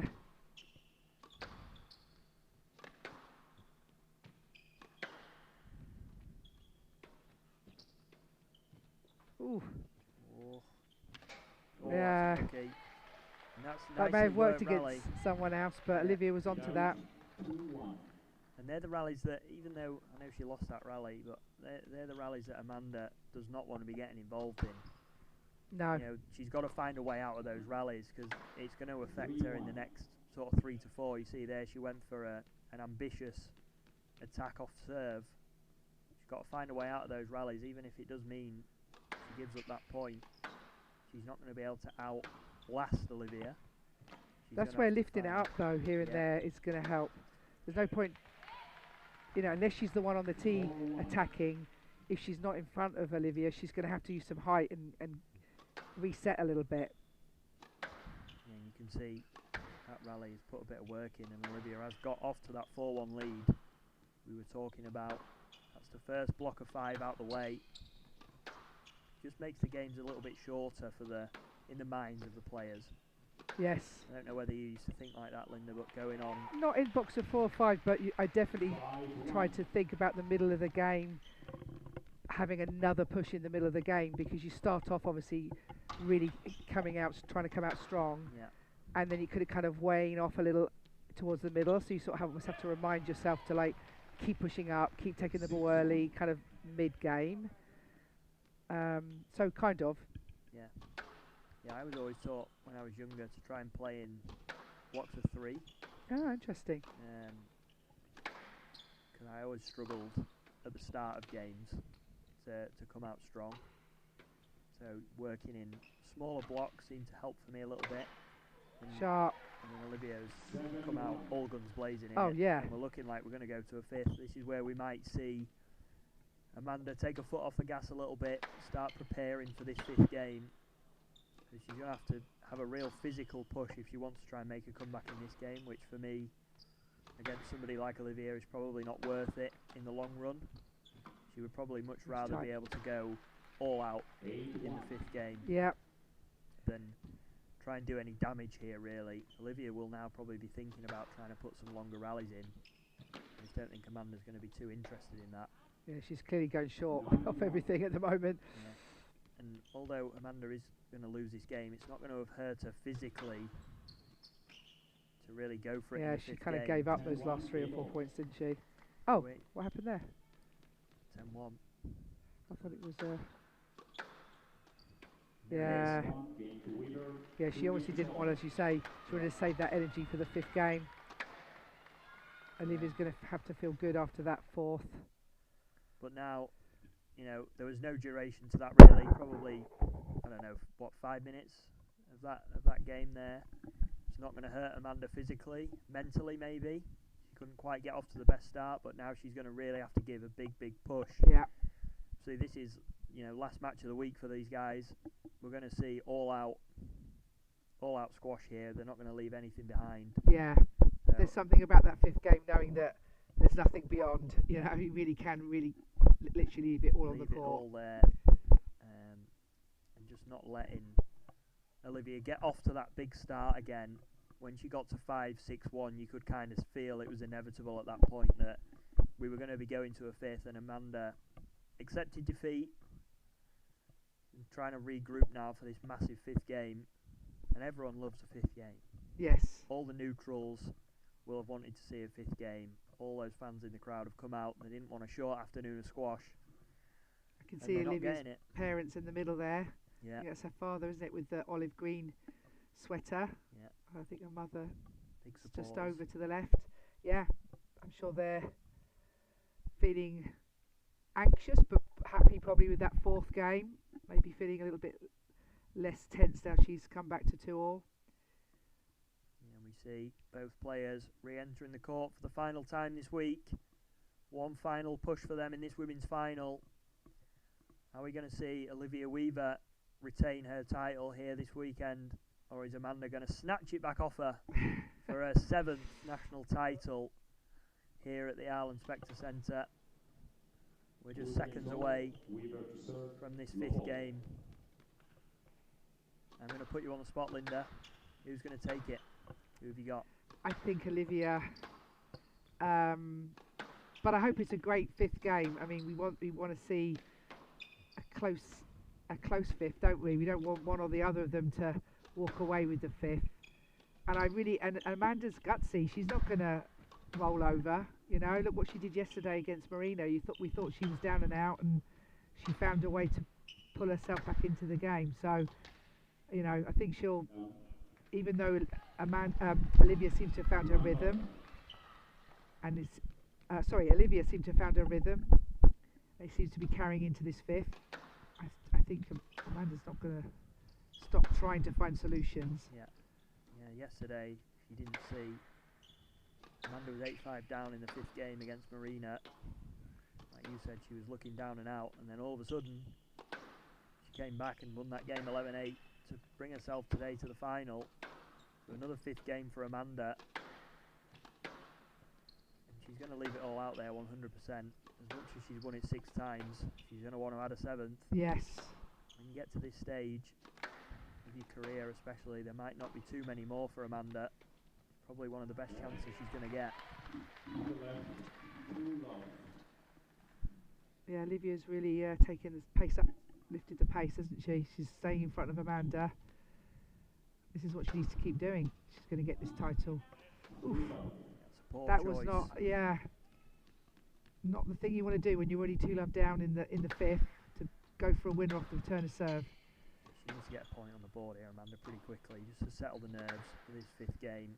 That's a perfect width again from Weaver. Olivia's kind of on fire at the moment in this 5th game. Starting to pull away a little bit. Amanda, that's a couple of errors she's made sort of unnecessarily. Got caught out a little bit by the bounce there. And she's trying a bit of a body serve there too. Olivia 5-love up already, following a similar pattern of this 4th game. Amanda needs something here, whether it's a lucky bounce, something off the frame, just to settle her down. And on the stretch, she's found the both from absolutely nowhere. And all of a sudden, Linda, she's 5 points away. For a 3rd consecutive national championship. Running away from Amanda pretty quickly here. Yeah. It's a horrible feeling when you can just not get yourself into those rallies, especially when she'd done so well in the other games to find a rhythm and move Olivia around the court, put the ball away when she got the chance. Yeah, it's not looking good, is it, for Amanda? No, and Olivia edging ever closer to retaining her title here in Philadelphia. On home turf. 8-love up against the legendary Amanda Sobey. Oh, perfect length. Fortunately, maybe physically has just faltered towards the end of this match. Yeah. She's put in a great effort to back up from 5 games yesterday and then to push the world number 4, Olivia Weaver, as far as this has been impressive to see. Yeah.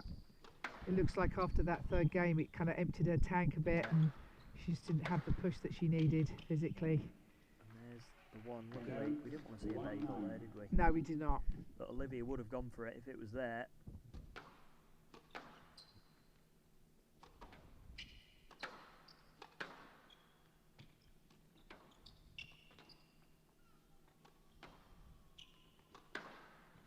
We would have to see a very small miracle for Amanda to get back here. And Olivia Weaver's got 9 championship balls. That's the sort of position you want to be in, isn't it, when you're trying to win your national title? You want to at least have Amanda, if she doesn't win this rally, have it not be on an error. You want to make your opponent win that last point if you can. Not because you've given them an error. Oof. That was inches away from a perfect finish. Millimetres there. even.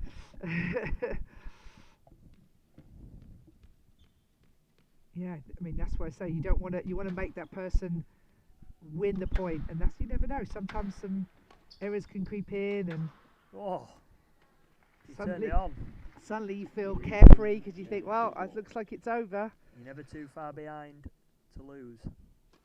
Never too far behind to win. Never too far ahead to lose, never too far behind to win. But unfortunately, for Amanda it was to be. And we have got Olivia Weaver taking home the Desai Family US Women's National Championship once again here in Philadelphia. A very, very entertaining match. Unfortunately, Amanda just couldn't quite get over the line in the end. But a very well-deserved national title from Olivia once again. Yeah, congratulations to Olivia. For the 4th time on that trophy. And we're going to head down now to Will Carlin to get some of Olivia's thoughts on that match. And we'll be back in the commentary box to talk to Olivia after the trophy ceremony.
With that, we are ready to go with the award ceremony.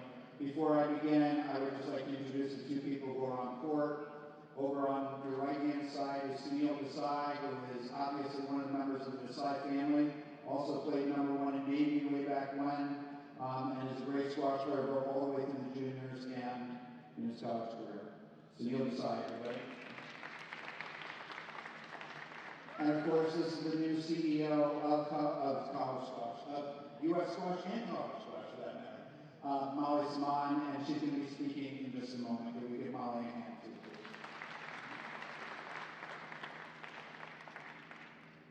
Well, I said she's going to be speaking. Why don't I just give her the microphone right now? Molly Smart. Thank you, Will. Wow, what phenomenal squash we all just got to watch in both matches. My stomach is still fluttering. I mean, that was intense and just really amazing. Congratulations to our 4 finalists, Dylan and Nick and Olivia and Amanda. I mean, just phenomenal representatives both on the court and off the court of U.S. squash, and just we're so proud to have these amazing champions. Obviously, a special congratulations to Dylan and to Olivia for being our national champions. Maybe another big round of applause for our 2026 national champions. That was just incredible, incredible athleticism, incredible skill, and just great matches. Thank you all for being here. It's really important that you're here supporting these great athletes. I also wanted to say a thank you to our staff. They worked tirelessly all year to put on these championships and really just did a great job here. To the people running the event, the people back in the booth and broadcasting this, we're just really thankful for everything that you put into this. Will, thank you. I know you had an injury. You come down here to be our MC and to be our host, and you always do a phenomenal job with this, so thank you very much. Really good. We also have a new sponsor this year. We want to thank Hightower for being our new official wealth management partner. They've been with us all weekend, and they've just been great partners, and we're thrilled to have them on board. I want to thank SL Green and the Desai family. Without their support of this tournament, we wouldn't be able to do what we do. So really, to you, and to your whole family, thank you for the support of U.S. Squash, but really in particular this championship. So thank you very much. So with that, I think we'll turn it over to the real stars of the show. It's clear that the future is very bright for U.S. Squash, and hang on, we're going to do some great things over the next couple of years because of these phenomenal athletes. So thank you, and go USA.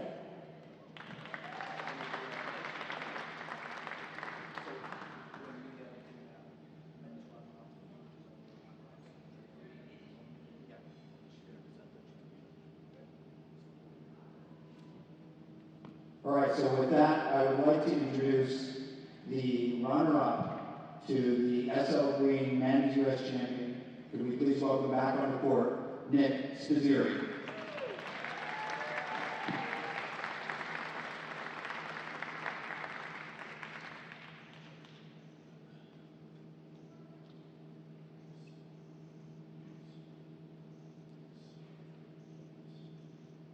Nick, I know you came in probably today with super high hopes, but you were a 2-time finalist in the SL Green Championship, which is not a minor accomplishment.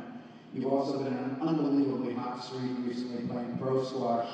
I know today's a little bit disappointing, but can you talk a little bit about what was going through your head? Yeah, I guess happy to make another final here. Congrats to Dylan and his team. He played really well today. He's a great friend of mine, so happy for him. I just want to thank my team, Luke, Bridget, Alicia, Paul, my brother, my parents, probably forgetting some, but the Penn Squash players over here supporting, I guess both Dylan and I. Yeah, I mean, definitely gutted to lose again, but hopefully we'll be back. Yeah, it was a good tournament for Dylan. Congrats to him. Before we go, I just wanted to tell him that we've been watching over the last few months. He's playing great squash. He's been a great representative for what both Penn and U.S. Squash is turning out. Congratulations. I know we will see you here next year. Nick Spizzeri, everybody. And now, to present the 2026 SL Green Men's Championship, could we please welcome back on the court, Dylan Huang.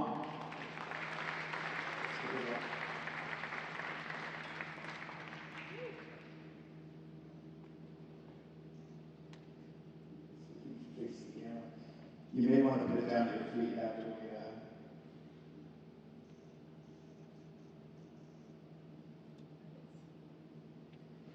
Dylan, we've talked a little bit, but now you've had a couple of little minutes to think about it.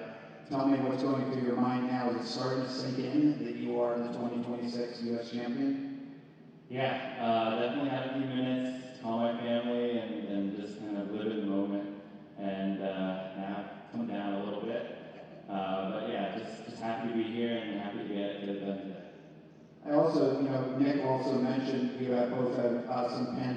here, but to have two Penn graduates, recent graduates, playing in the finals of the men's championship, what does that say about the University of Pennsylvania? Yeah, definitely one of the best programs in the country. It's a testament to Billy and Jack and that time when we were both there, Stu was there, and they've done a really good job with recruiting and bringing us up and pushing us to the pro. And yeah, it's a testament to their ability. Well, Dylan, you were a great representative. You came in with a clear game plan today. You won it. You did it with class. Congratulations. You are 2026 SL Green Men's Champion. All right, and now for the Desai Family Women's Championship. First, we have to welcome onto the court our runner-up. She's one of the best players in American history. Please welcome back Amanda Sobey.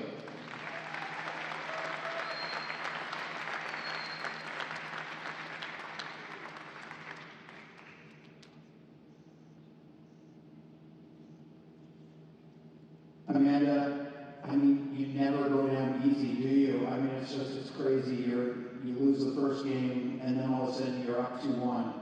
I know there was a little injury in there. Tell me what was going through your head at that moment. Was that, did you feel it was an opportunity, or were you just trying to keep your head down and focus?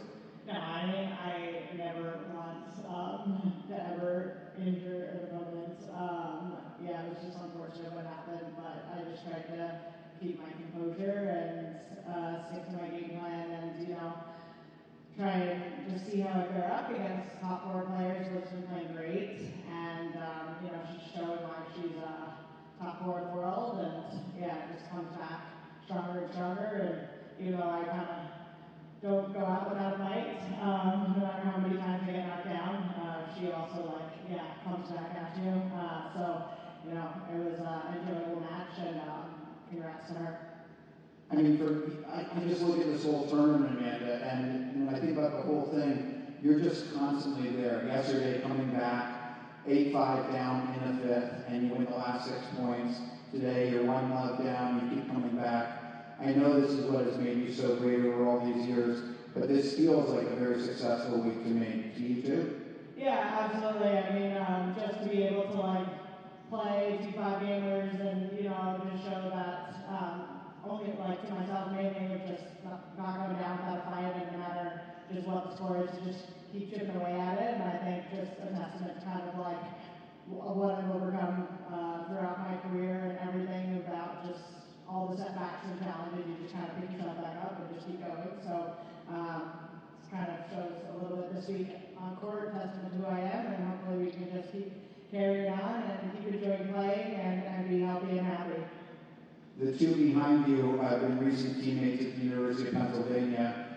You and Olivia were not teammates in college, but you have been teammates on a whole bunch of U.S. teams. So tell me what it's like to just play a teammate in the final. Yeah, it's awesome. I mean, like, Liv and I have grown up in juniors together and everything, and we've been privileged enough to represent Team USA and get to the finals and be silver medalists in the Women's World Team Championships a couple times, and it's always amazing being able to play for Team USA and rep the red, white, and blue. And you know, we have such a strong team on the women's side, and so we're really looking forward to doing some damage this December at the Women's World Team Championships. Last thing I just want to mention is that your first U.S. championship was, believe it or not, 14 years ago in 2012, and you're still out here competing, and making the finals. Congratulations. Thank you. Yeah, age is just a number. You know, I thankfully got a couple of years rest out of my Achilles, but yeah, we're still going, and I feel like, you know, the best is yet to come, and provided that I'm enjoying it, and I'm healthy, and loving squash, which I am at the moment, anything's possible, so I'm going to just keep going. Amanda Sobey, everybody. And now our 2026 Desai Family U.S. Women's Champion. Please welcome back on the court. I hope her jaw is feeling okay. Olivia Weaver.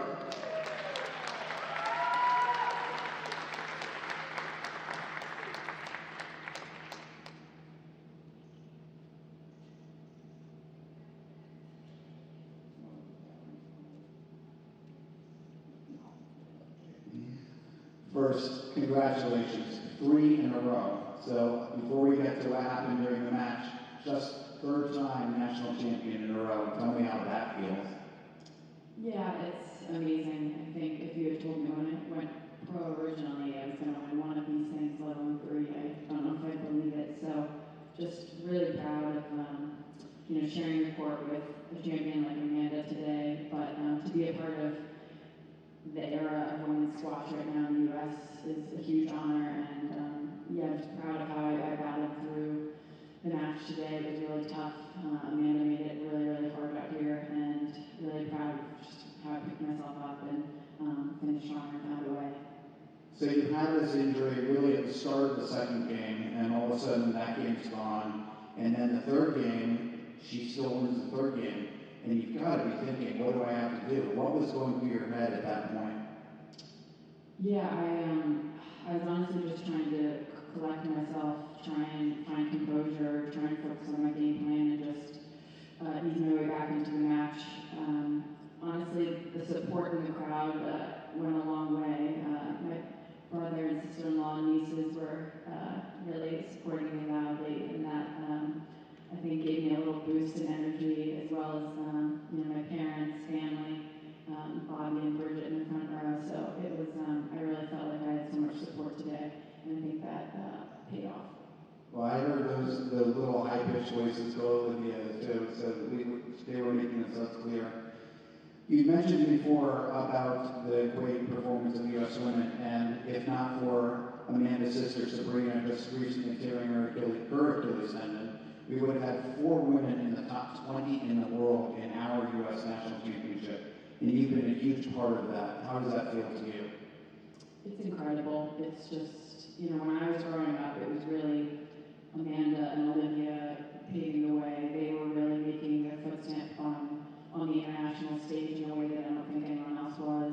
There weren't many college players going pro, and just to see how many Americans are playing at such a high level, getting to late stages of the British Junior Open, the World Junior Championships, I really just think USA is, we're dominating in a way we never have before, and it's just so exciting to be a part of it. It's amazing now to also have Molly here as well. We crossed paths at Princeton, and I've seen firsthand what an incredible leader she is, and we have such an amazing home base here, such an amazing leadership team at US Squash, so I think that the best is yet to come, but it's just an amazing time to be a squash player here. And very quickly, how is your jaw feeling? It might be a little sore, but it's definitely not broken, so I was worried for maybe a second there, but Amanda has a very strong wrist and good crack, so good, I could probably learn something from that.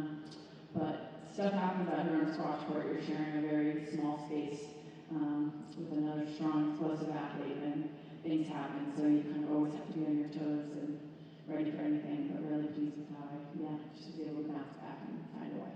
Well, I think all of us who are here are proud of you. You're a great representative, our 2026 U.S. National Champion. Could I get Dylan out here also? And can I formally present Dylan Long and Olivia Weaver as our SL Green Men's and Desai Family Women's U.S. Champions. And I'd like to thank all of you for being here. There are a bunch of people who are watching on streaming, but there's nothing like having people here in person. Thank you all for being here and making the time. And I hope you enjoyed it. The level of squash is getting better and better and better in the United States, and these 2 champions show it. Thank you all for being here today. See you next year.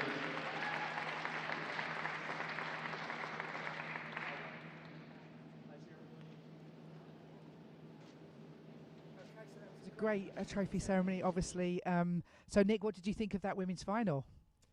Yeah, I mean, it was always going to be a high-level match with Amanda and Olivia. I mean, they're 2 top 10 players. Obviously different routes to the final with Olivia easier route.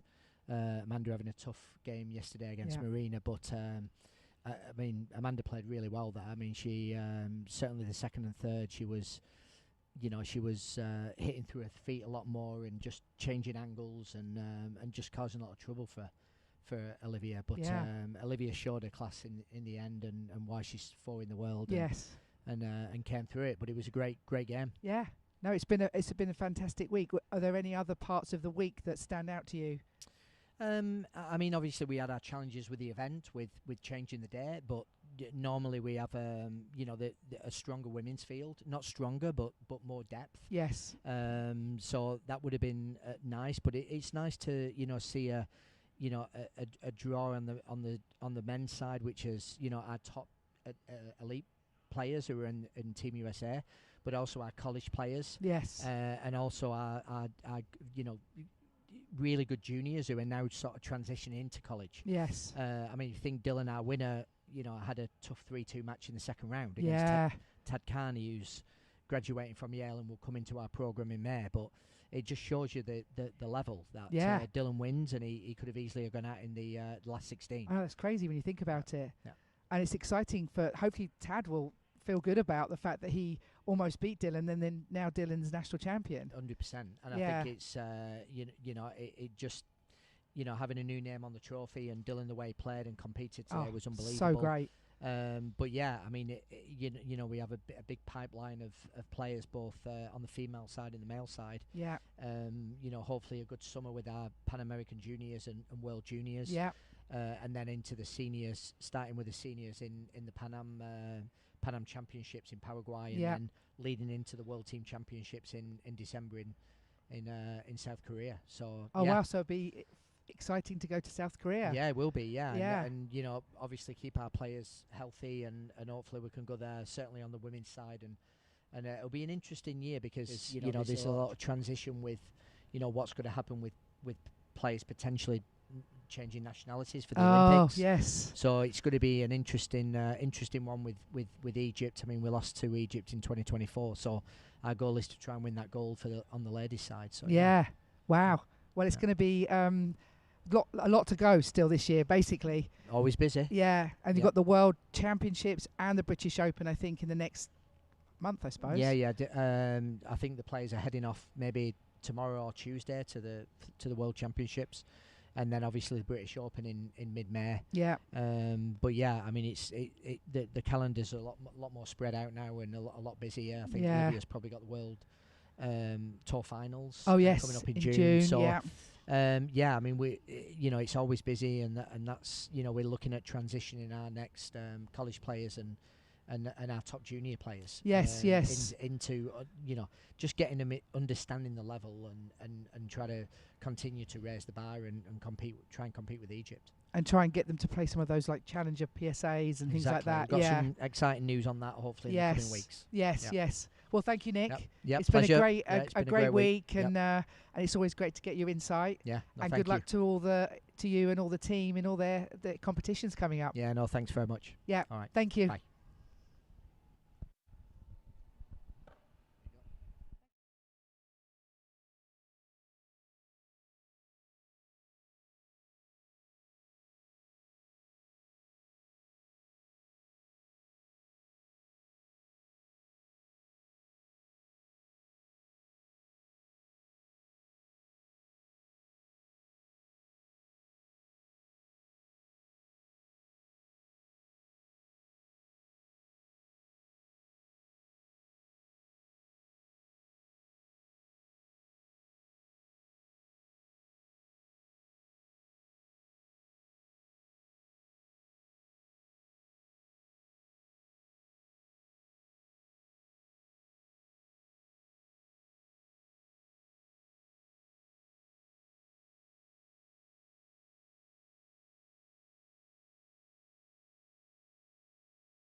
All right, so back with Linda. So that does conclude this year's National Championships here at the Spectre Centre. It's been a great week of squash in general. Obviously, congratulations to both Olivia and to Dylan on taking home the titles. Yes, amazing. I mean, for me, I think the highlight actually was Dylan. Yeah. I think today was just incredible. I think if he ever wants to feel good about himself and get some confidence, he should watch back this match and remember how well he can play. And I mean, hopefully he can take that kind of level into the rest of the year. Because I mean, good luck to everybody that plays him if he can reproduce that kind of level. Yeah, I mean, we've seen this week almost perfect squash from him, really. Yeah. Obviously, he had a tough round of 16 match with Tad Carney, who's just recently graduated from college, and he gave a big push in that match to get himself through to the quarters. Took out Salim Khan, who was seeded higher than him. 2 places separate them in the world rankings, but made it fairly comfortable for himself. And they've had some close ones in the past, haven't they? 3-2s. Yeah. So to win 3-love like that was a great result. And then taking on the sort of the biggest upset of the week, really, Spencer taking out Timmy. Spencer managed to sneak a game, the first game yesterday against Dylan. Body kind of gave up on him a little bit. Not used to that amount of squash anymore, having obviously retired a year ago. And Dylan, again, played really well. Didn't put a foot wrong, really. Neither did Spencer. Didn't do anything particularly wrong. No. But Dylan just made it all about him, really, and how he was going to play. And then exactly the same again in the final here against Nick, who was definitely a heavy favourite for the match this afternoon. But again, near perfect squash, barely any errors. Just literally completely nullified Nick altogether. Yeah. I mean, Nick, I'd actually thought Nick was going to... I'd said 3-1 to Nick. Sorry, Dylan. But I'd said just because of, Nick, really the last month that Nick's had, that was my kind of thinking behind it. But it just shows that on the day, if you can contain someone the way that Dylan did, anything's possible. Yeah, I mean, if he carries on like that for the rest of his season, and he's going to go shooting up the rankings. Yeah, if he can play like that consistently now, which is the biggest question, we're going to see definitely a lot more from Dylan in the coming couple of years. Yeah. And then moving on to the women's, obviously, Olivia got her name on the title. She's got her name on the third consecutive year, which is always, somehow that getting the 3 in a row just feels extra special. And she's always such a great ambassador for us, for US squash and the US. So huge congratulations to Olivia. We're just so happy for her that she's managed to win, and congrats to Amanda for putting up such a great fight. It just shows that Olivia's last 2 games were flawless, really, but she made a few errors in that second and third game, and it just shows that just a little bit of a few errors and someone else pushing, the result could have been different. Yeah, and she, Amanda backed up really well after yesterday, took on the young rising star Marina. Maybe not rising anymore. She's up to up there. Top 15, 16 in the world. Yeah, it's amazing. She's definitely the next big thing on the women's side of the game coming out of the US, and be really interesting to see her progression over the next few years. She's obviously going to be going away to World Championships, British Open in the next month or so. Yeah.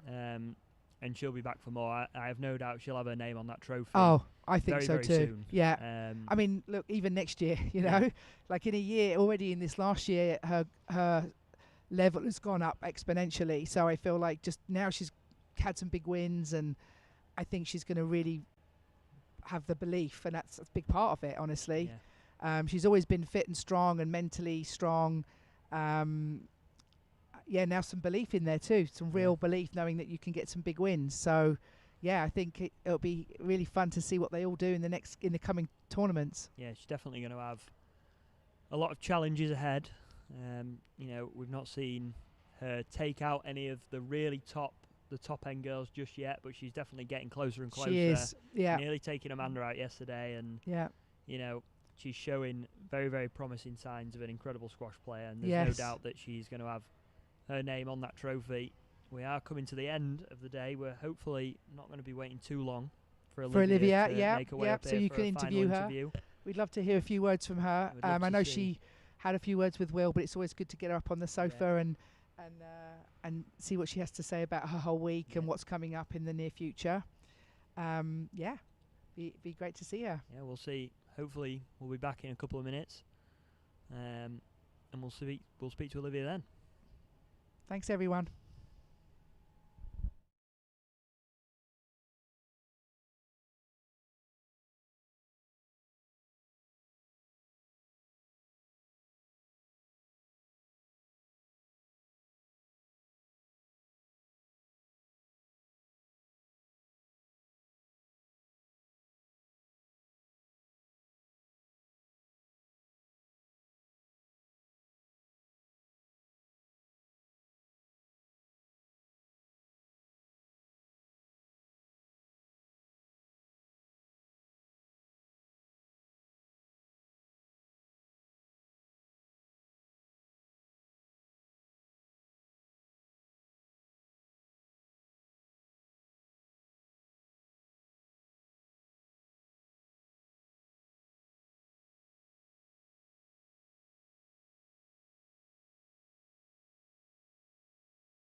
All right, we're joined by the women's winner, Olivia. Congratulations. How are you feeling? Yeah, feeling good. Really excited that I was just able to dig deep and find a way. I feel like it's been a while since I've played a five-setter and played a competitive match like that and really had to problem solve. And because, yeah, I played Elguna, I guess it was like a month ago and 3 weeks ago, and then before that had about 5 weeks off. So it was great to get out there and compete. It's like why we love doing this, I think, and to have so much of my family and friends and support system in the crowd meant the world. And yeah, very pleased I was able to come back and find a way. Good. Obviously, not everything was going your way this afternoon, finding yourself 2-1 down. Yeah. What was, the advice? Obviously, you had Bobby in your corner again today. What was sort of going through your mind after the third game? Yeah, I think it was just kind of refining my resetting in terms of my length, just getting back in front of her. When she's in front and you give her anything on the volley, she's just so deceptive and so powerful. And so I was just trying to kind of get back in front of her, mix up the pace a little bit and not be quite as one-dimensional, and just tried to constantly remind myself to get in front and make the court feel big for her. So I think once I started doing that, again, I found myself in more attacking positions. Now, you seem to make fairly light work of it the last couple of games, even though, Amanda was definitely giving a big push in those sort of the midsection of the match. But finally, is it chicken tenders and fries time, like you told me yesterday, and 1-900? I think so. I actually went home and talked to Bobby about the answer to this question, because I was like, I had a really bad answer. I should have had a specific. Okay, I'll tell you where we're going. We're going to Bad Brother, and we're getting the sausage roll and fries and the Caesar salad. That is like 10 out of 10 meal. So, yeah, Bad Brother is a hidden gem, in my opinion, in Fairmount. So I think we're going to head there and have a little dinner. Yeah, well, congratulations. Enjoy the celebrations this evening. Thank you. And we'll see you very soon. Thanks. Thank you. Thank you.